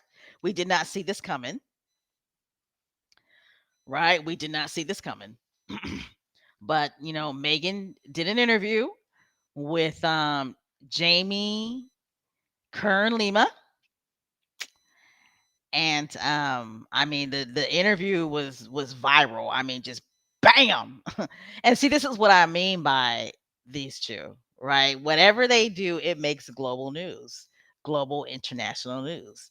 Um, but you know, what I this interview was the fact that uh Megan just came across, in my opinion, so relaxed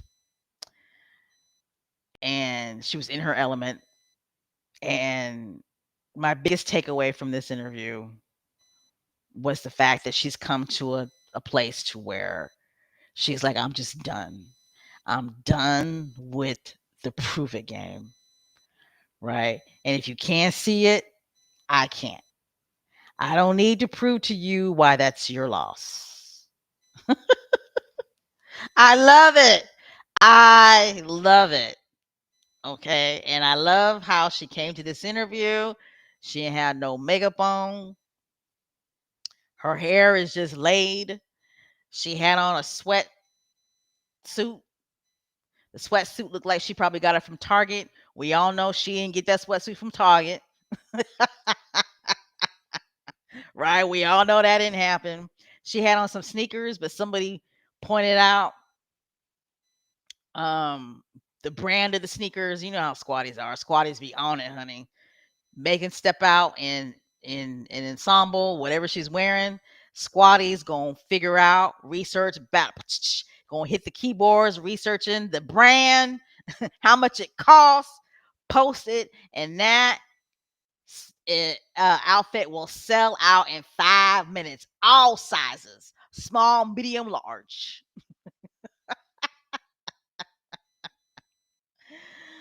I love it. I love the Sussex squad, but like I said, she had no makeup on. She was relaxed. She just had on a sweatsuit, some sneakers, speaking to her girlfriend. Okay. And I thought she said some very important things. I love the fact that Jamie asked Megan, "Do you plan on running for political office?" Thank you for asking her that question, Jamie. Thank you. Okay. Megan is not running for no freaking office. I don't understand. Like, how did that start? Where did that rumor start? That she was interested in running for political office. Like, get out of here. Like, really? Now, another important thing that I got from this interview that Megan did, was when she said that every night, or she tries every night to email her kids a message, right? Um, she may email them to let them know something exciting that happened in their lives, or something exciting that they did, or she may email them, just saying I love you. But she tries to intentionally send her children an email um, every day. And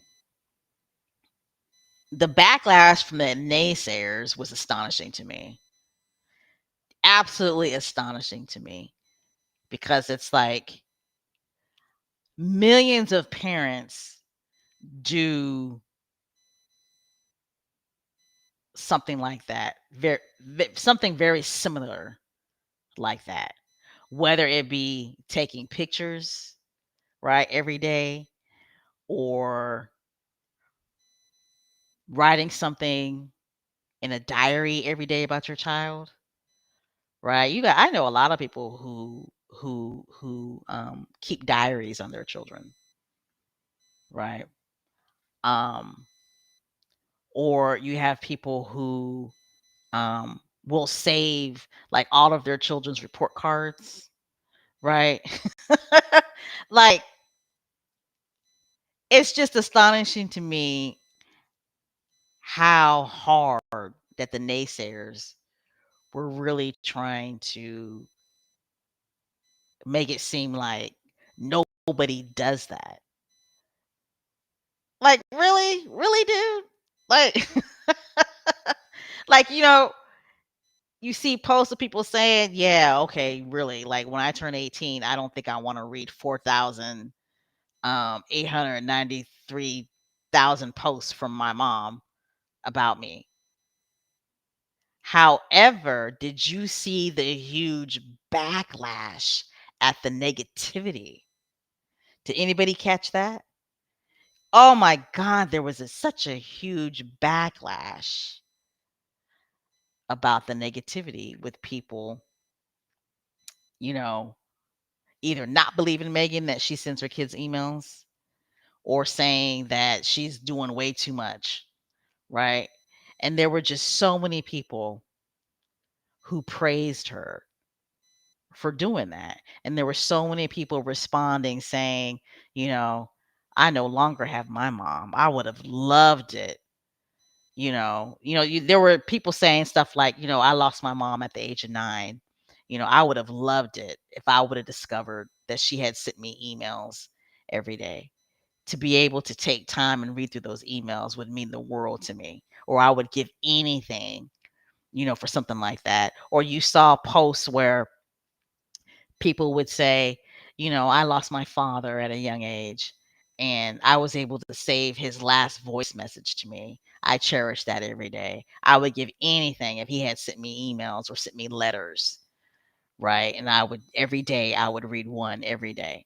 Like, I was just so happy, and it was just so satisfying and gratifying to see people support her on that statement. You understand what I'm saying? And that's what I mean by, um, there are people who have normal organizational thought. There are people that have normal cognitive development. There are people that truly are in the middle, right? Who don't pay attention to a lot of the negativity that's thrown at Megan, all in the name of the royal family. You do have people in the middle who are like, wait a minute, why is you defending the royal family so much? Like, really? Like, why? You know, but I love to see the support that she's getting. I just love it. That's what I'm trying to say. I really love the support that she's getting, and I love the fact that you have people who are outside of the success squad, people who sit in the middle that do get on social media and defend her, who are like, wait a minute. What is wrong with what she said? Even if you go on TikTok, right? What I've noticed on TikTok is you have a lot of podcasters, right? Who will say something, who purposely and intentionally will say something negative about Megan for the simple fact of just getting views, right? They say anything negative about her to get views, okay? To get views, to get their podcasts in that algorithm, right? You know, they're what's the black royal commentator, royal reporter female? I think she's beautiful. There's something about her skin. Her last name's Hagen. I don't know how to say her first name. Some squatties don't like her. I think she's okay. Um, her first name starts with an A, and her last name is Hagen. I think she's from Ghana. I think she's Ghanaian, and she's really the only black person that commentates on the Royals. And for the most part, she will say positive stuff about Prince Harry and Meghan. Um, I know what she got on her head as a wig. I know that's not her hair, but she's got really pretty uh, brown skin. I just love her skin. I love her skin tone. I don't know if she drinks a lot of water, but you guys know who I'm talking about. Like she said, hating on the Duchess of Sussex is a business. And she said it's not going anywhere anytime soon because it's a certified business. Thank you. I don't know how to say it. Afua? Is that how you say it? Afua Hagen? But so it's good to see that you guys know what I'm talking about. Hey, Boney Miney. Um, like she said, it's a hating on Megan, Duchess of Sussex is a business. Okay. But yeah, back to what I was saying when Megan, during this interview on the Jamie Kern Lima show,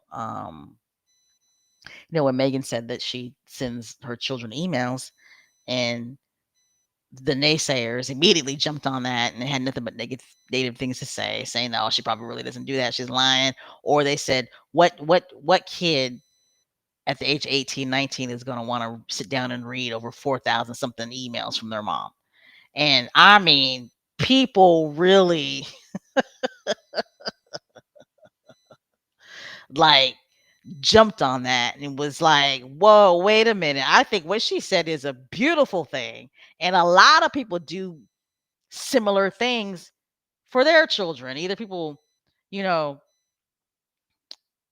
have a diary about their children where they write something about their children daily. They log about their children daily. You got people who, like I said before, will keep report cards about their children. You got people who love to take pictures of their children every day and put it in a book. There's different ways that people do it. And then you saw a lot of responses where people talked about how they lost their mom or their dad at a very young age. And they would have loved it if their parent had either sent emails or, wrote them letters every day or just whatever the case may be. But what I want to connect this to, though, about Megan saying that she sends emails to her children every day, um, I thought a squatty made a very important point. Maybe one of the reasons why Megan does this is because her and Prince Harry know, right, that there are daily, monthly, just whatever, credible threats against their lives. So if something were to happen to them, at least their children would be able to see how mommy and daddy, felt about them while they were growing up. Their children will have something, you know, that mommy wrote to them. Um, is that the reason why Megan does it? I don't know, but it could be one of the reasons why Megan does it. You know what I mean? I'm pretty sure that the main reason why she does it is because she loves her children, right? But another reason why she could be doing it is because they know that there are serious threats made against them. So, all right. All right. So, have you guys been listening to Megan's podcast? I know you have. I know you have. So, I didn't listen to the last podcast. I haven't had time to yet. I just wanted to say this podcast right here, this episode right here, so far has been my favorite episode. Okay, I've listened to this episode right here at least twice, maybe going on 3 times. Okay, and I'm talking about the episode with look, Lord, I don't know how to say her last name, but the episode with Reshma, right? She is the founder of Girls Who Code, right? I thought excellent. I thought that was a great episode.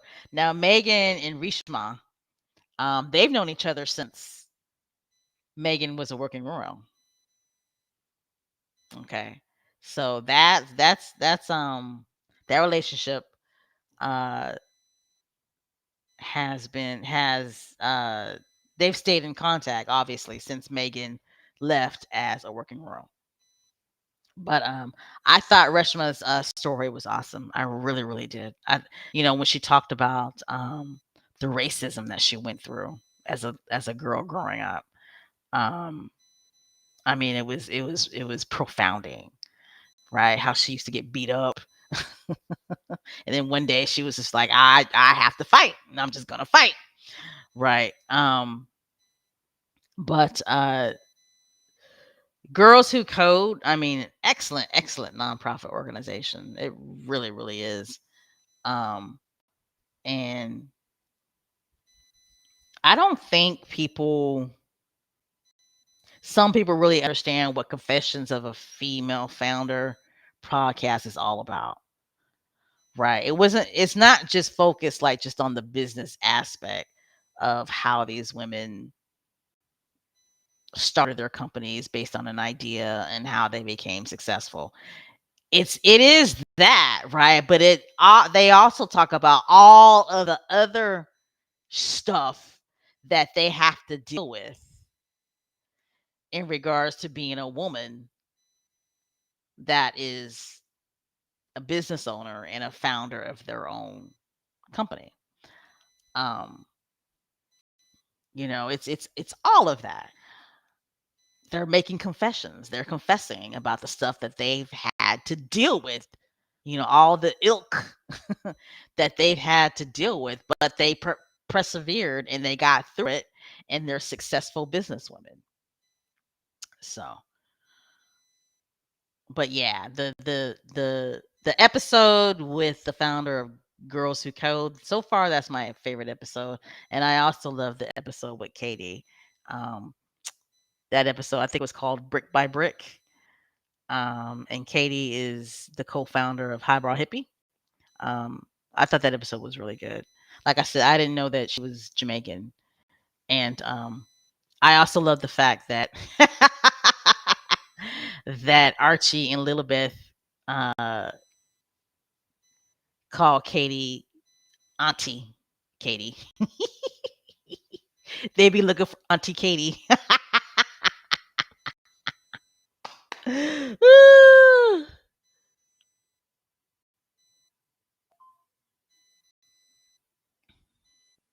Yeah, there you go. Like Andrea said, it's about the journey. right? You, Andrea. Yeah, thank you. It's about the journey. Yeah, that's what I was trying to say. It's about the journey. It's about the journey and the experiences that they went through as women, in taking an idea and turning it into a business, building it brick by brick by brick. Another reason why I loved Katie's story, the co-founder of Highbrow Hippie, was the fact that she just started her business during COVID. Like, wow, really? She just started her business. She started her business, I should say, during COVID. Like, she had to go to people's houses to do their hair, right? And then she was such a good colorist, right? That she had some pretty high end clientele. And a lot of those people just went ahead and paid her ahead, so she could keep her business afloat. Not only does that speak to the fact that she's just a really good colorist, but it speaks to the fact of her character, right? She's a really good person, and those high end clientele wanted to see her succeed. So, but all right, so happy Mother's Day, happy belated Mother's Day to all of the mama squatties out there. Um, and I hope that you guys really did enjoy your Mother's Day. I know I did. Um, you got to cherish your mamas, especially while they're here. Um, so happy belated Mother's Day. And I'm pretty sure you guys saw on Megan's IG post that she had posted a picture of her and her kids, right? On Mother's Day, which is awesome.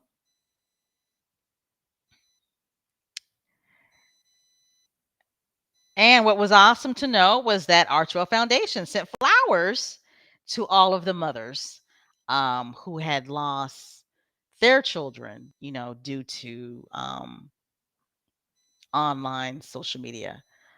So I thought that was great um, to see that, to read that news as well.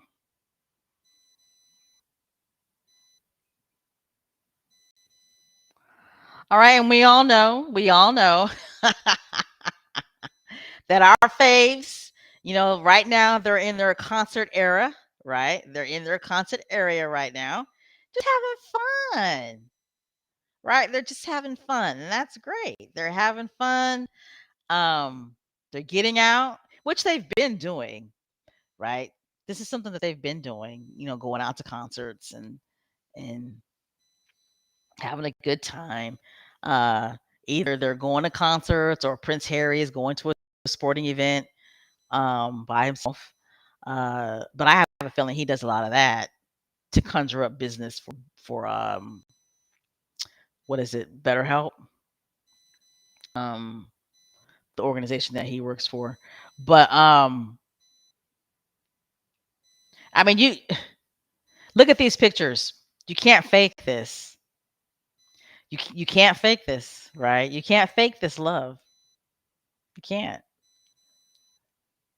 You just can't. Those two are happy and they're having fun together and having a good old time. I love their love. And that's what the world sees, right? That's what the world sees. No matter how much they try, no matter how hard they try, saying these two have marriage issues. And I'm talking about the British trash ass press. People don't believe it. People are like, I don't know about all that. Right. And I love Prince Harry's hat. Megan, what? Let me go back. Megan kind of looked like she kind of looked like my cousin there. Now, you know what's interesting? I have a cousin. Actually, I got two cousins. that have the same skin tone as Megan, right? Same eyebrows. They don't have freckles. Hair, but they don't have like hot red highlights or nothing like that in their hair.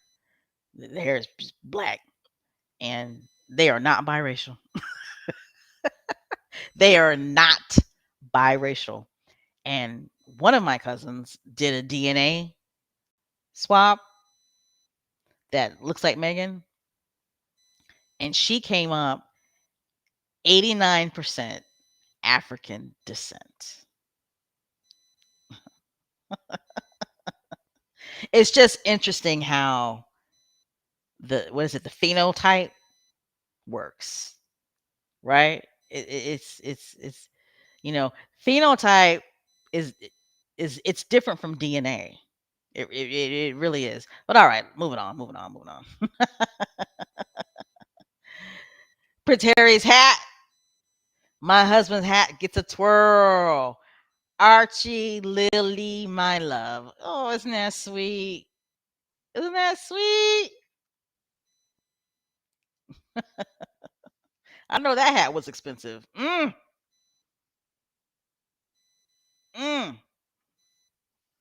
And then, of course, Prince Harry and Meghan, they went to the concert with Tracy Robbins and her husband. I'm glad that Harry and Meghan, they got a crew. They got a Montecito crew, don't they? Don't Prince Harry and Meghan have a Montecito crew? Going to concerts together, going to Jamaica together, hanging out. Now Tracy Robbins, she's a business owner herself, right? She's got her own, I believe, clothing line and all that. Her Instagram page is nice. I like her Instagram page. And I believe her husband is the CEO or the president of Paramount Pictures, if I'm not mistaken. So everybody loves Beyonce, right? Everybody loves Beyonce. I've said my spiel about Beyonce before on this live podcast. I really honestly didn't care for Beyonce. I didn't. I was like, y'all make people like her music. You play her songs like 1,000 times per hour, right? I began to like Beyonce when she released "You Can't Break My Soul." When she released that, I actually bought that, downloaded that CD, bought it off Apple, and since then, I'm a fan. Um, I'm like a fan, a casual fan, I should say. All right, Megan looks good though, and Tracy Robbins is pretty. That's a pretty woman, and they're continuing their concert era. James Taylor. For those of you who do not know who James Taylor is, he is an American songwriter, song producer, singer, legend. Okay, he is a living legend. He's legendary. So it's awesome to see them go to his concert.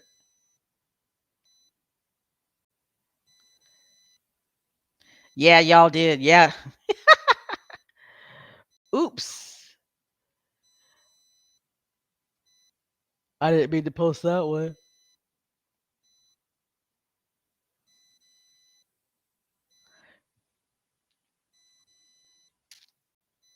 Miss Lydia says we won you over, Special K.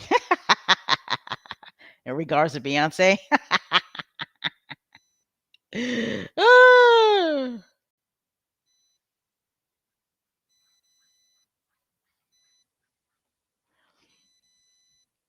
You get Prince Harry looking all cool. I love it when he wears beanies.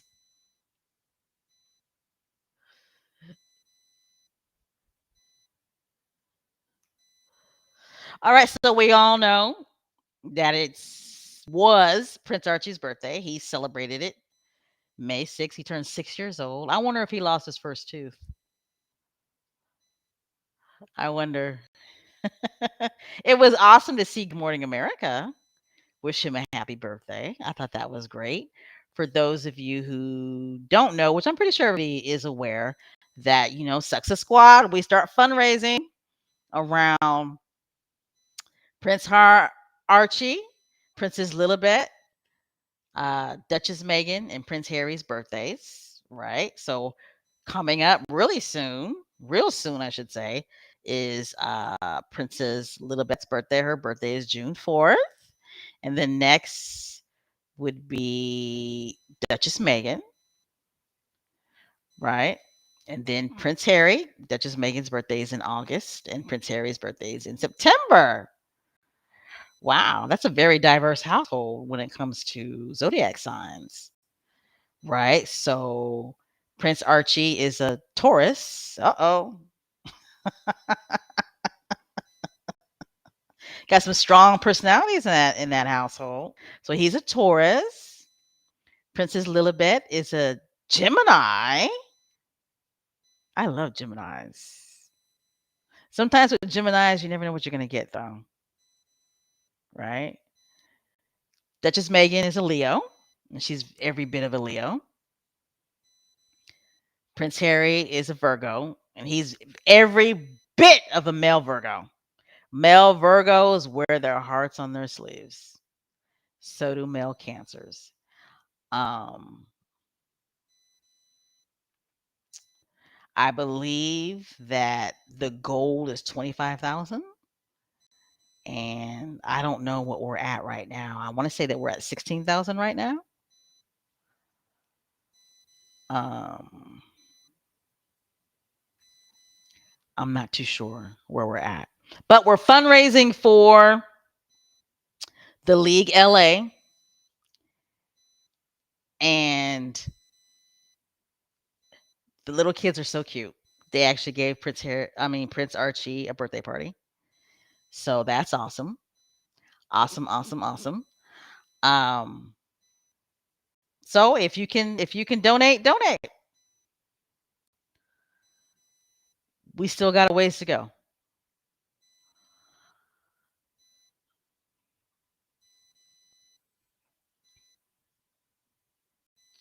Oh, wow. All right. Dang, I kept you guys a long time. I'm sorry. It's almost 1 o'clock. But that is the end of our podcast. I will go ahead and go into the comments and see what you guys had to say. Okay, I'll go up to where. Oh, good. Somebody put the link in. Oh, thanks, Miss Lydia. Miss Lydia did put the fundraising link in the chat. So if you guys want to donate, please go ahead and donate.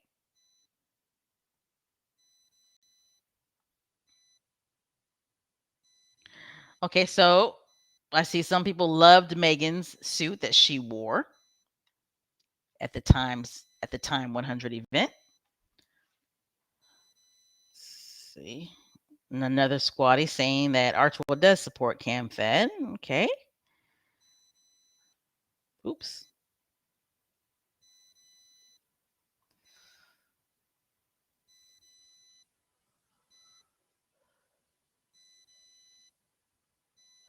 Okay, I see some squatties feel like Prince William is behind the Cintabali mess. Okay.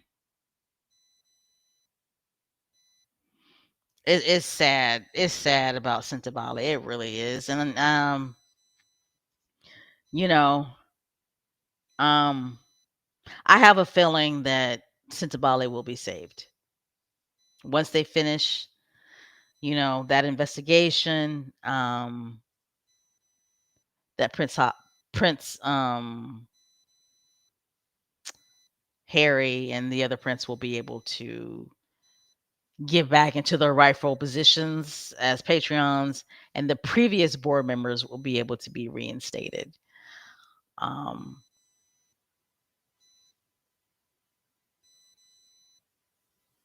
they just need to hurry up and do it fast, though. Okay, Sean Jones says, "Of course, Lord Baltimore paid Sophie." That's what it looks like, right?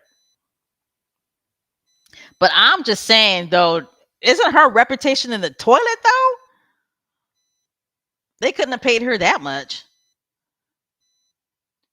Church Nelly says Peghead is behind the mess at Cintabale.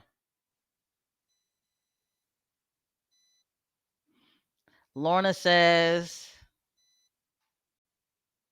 so sad for the children. Me too. And how about the people that lost their jobs? Because there's no funds coming in. Yeah. There's no funds coming in. Who's going to donate to that charity? Oh, God, no. Nobody's going to donate to that charity. Mm-mm. Not as long as she has anything to do with it. Mm-mm. If Prince Harry and the other prince, I want to say so, CISO, take over as Patreons, they're gonna have a huge fundraiser, like a big concert or something, like for real, real. You know what I'm saying? Like a huge concert featuring South African artists and you know some American artists.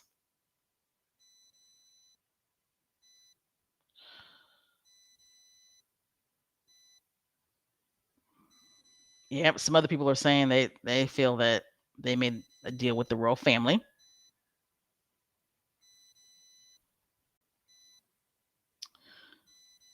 All right. Let's see.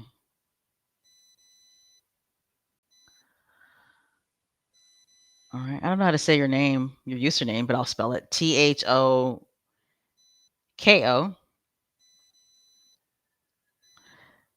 This person says, their comment says, there is a higher protection that Harry and Meghan need to rely on, the Lord Jesus. And there are numerous millions in this universe that love and care about them. We continue to love Harry and Meghan. Amen.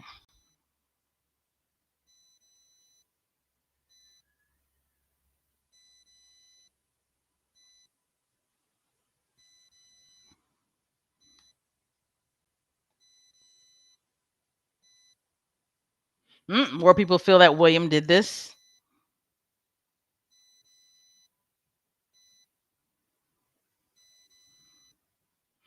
Okay. Hi, Patricia. So Patricia says, William at one time complained about Charles not seeing and spending time with his children and them spending most of their time with the Middleton family. Yeah, see? I didn't know that. But yeah, I don't think Prince Charles cares about William's kids either. I don't.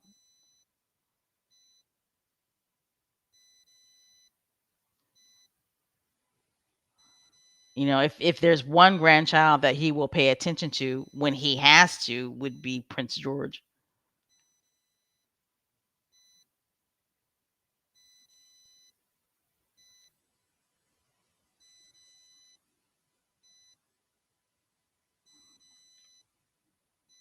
Okay. So H Knight says, I would love to have emails or letters from my mother. I cherish all. Exactly. Right? I would have loved to have letters from my father. He's my stepfather passed away with maybe 10 years ago. But he's my daddy. He was my daddy. He raised me from the age of 2. Um, you know, and I do have pictures and and cards that I just cherish. That I just cherish. And if I had more, I would have been just so grateful. You know.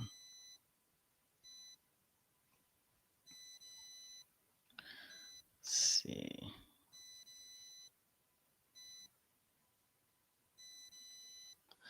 April May says,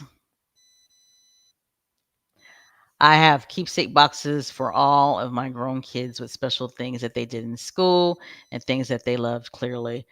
One has a letter my daughter wrote to Britney Spears and Justin Timberlake. Now that's awesome. My mom, I grew up just idolizing Diana Ross, just idolizing her. I still do. Um, and my mom kept a letter that I wrote to Diana Ross. I wrote the letter and she actually copied it at her work and mailed it to Diana Ross. And I actually got something back. I actually got a letter from Diana Ross's fan club back. And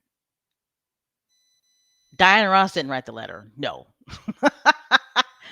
But it was her signature, even though it was copied and paste. But I cherished the letter from the fan club that I got back.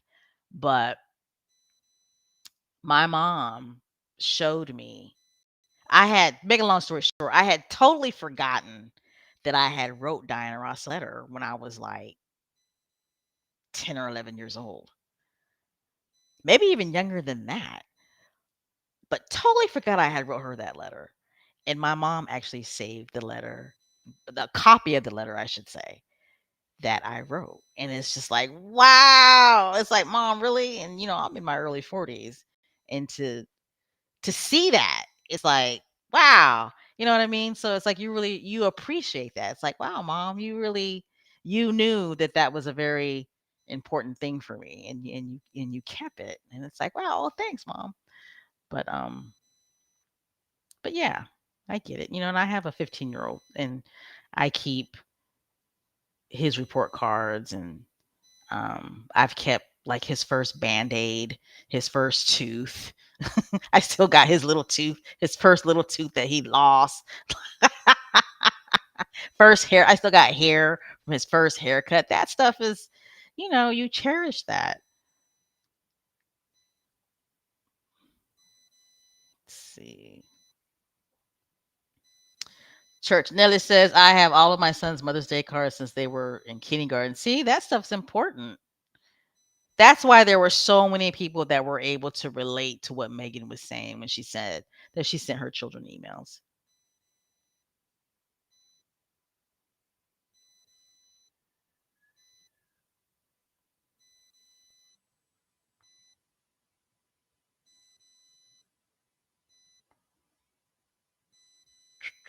Okay, I'm still reading your comments. Yes, Harry and Meghan, they're just stunning as a couple, right? They're just stunning as a couple, and you know that the love that they have for each other is not fake. You see it in their eyes. Those two got goo goo gaga googly eyes for each other.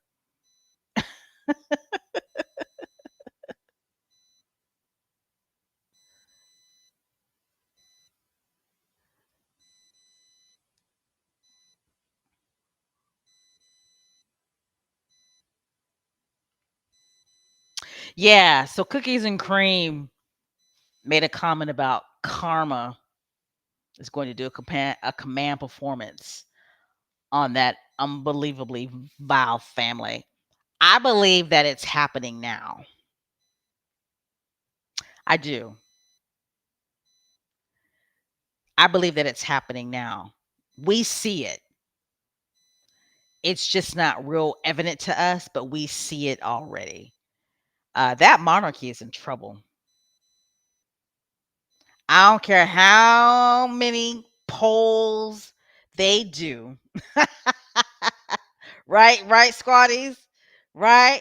We don't care how many polls they do saying that, Prince William and Kate Wankin Wiggy are the most popular royals, this, that, and Megan's the worst thing ever. Like, don't nobody like Megan. She's the worst thing ever. Only 20% of the people like her. Yada, yada, yada, blah, blah, blah, blah, blah, blah, blah, blah. It doesn't matter. Okay. That monarchy is in trouble. They always do those polls whenever Meghan and Harry make international global news that doesn't go away for a few days. Okay. Watch the patterns. When Meghan and Harry make international global news that's very positive and it sticks around for like a week, then all of a sudden they got a damn poll coming out about how popular the royals are and how much unpopular Meghan is. Right? Watch the patterns. Squatties called it. There was a squatty that called that out when the pictures of Harry and Meghan at the Beyonce concert were. were in the news. A squatty called that out, said, "Watch, they're gonna put out a poll saying how popular the rules are." Okay, and then a squatty called it an emotional support poll. That's why I love squatties. That's why I love you guys. That's why I love you guys. Right? The clapbacks are so epic. Emotional support polls, because that's what they are, right? They're emotional support propaganda polls. What's interesting is they never really report what the polls, well, I should say other indicators of the polls are. Okay. They did not dare point out that the poll also showed that, what was it? Less than 60% of the UK public had a positive view of the royal family. Now that's low, okay? Because it used to always be like in the 80s, right? So their popularity is dropping. And they also dare not wanted to mention or point out that Queen Camilla, only 46% of the UK public had a positive view of her. She's dropped. Because before, remember how she skyrocketed? All of a sudden now, the UK public liked her and had a positive view of her. And, the Princess Diana stuff was so long ago that people didn't care about that no more. This, that, and the other. Well, she fell. She has since fallen in the polls. And so has King Charles. He's fallen in the polls. Princess Anne beat out King Charles. So it's interesting that they want to focus on Meghan, but they don't want to focus on the current monarch and his wife. Because that's who really they should be focusing on.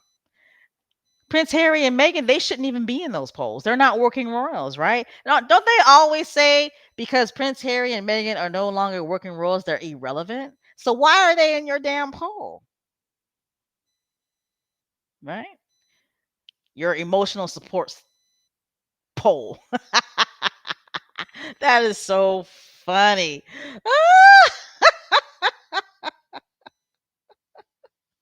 All right, guys, it's getting late, and I want you guys to be able to enjoy the rest of your Sunday because I need to enjoy the rest of my Sunday. Plus, I got to get cooking. Hey, I appreciate you guys joining me for this live podcast of Success Talk. I am your host, Special K Thoughts. I hope you guys enjoyed it. Um, Harry and Meghan, what do they have coming up? Continue to listen to Confessions of a Female Founder, right? As ever, Megan girl, it's time to restock them shelves now. It's time to restock them shelves, okay? Um, Megan did post recently on her IG page that she's got some new stuff coming up. So be on the lookout for that. Um, I didn't get my hands on anything. By the time I tried, by the time I got on that As Ever official website, everything was sold out. Everything. So the next time, you know, she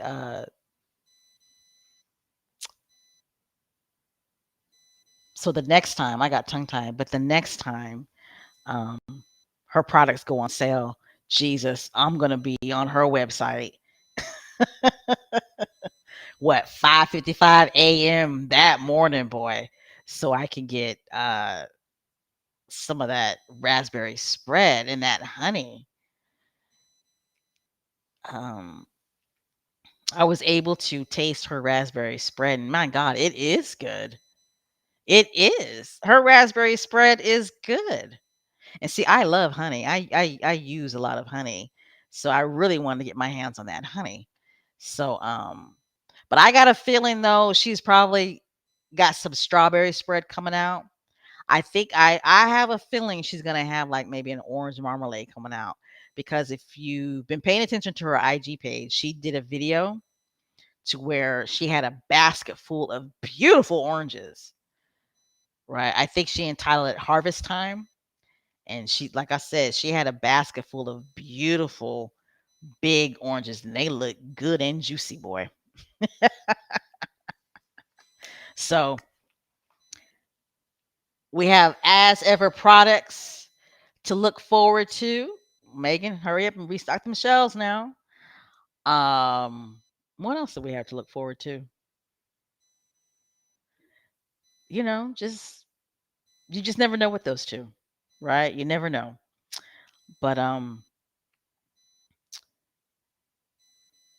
that's really all I have at this point. So guys, again, I hope you enjoyed this podcast. And I'll try to go ahead and do another one next Sunday or maybe Friday. I might probably do one Friday. We'll see. But again, make sure that you donate to our fundraising.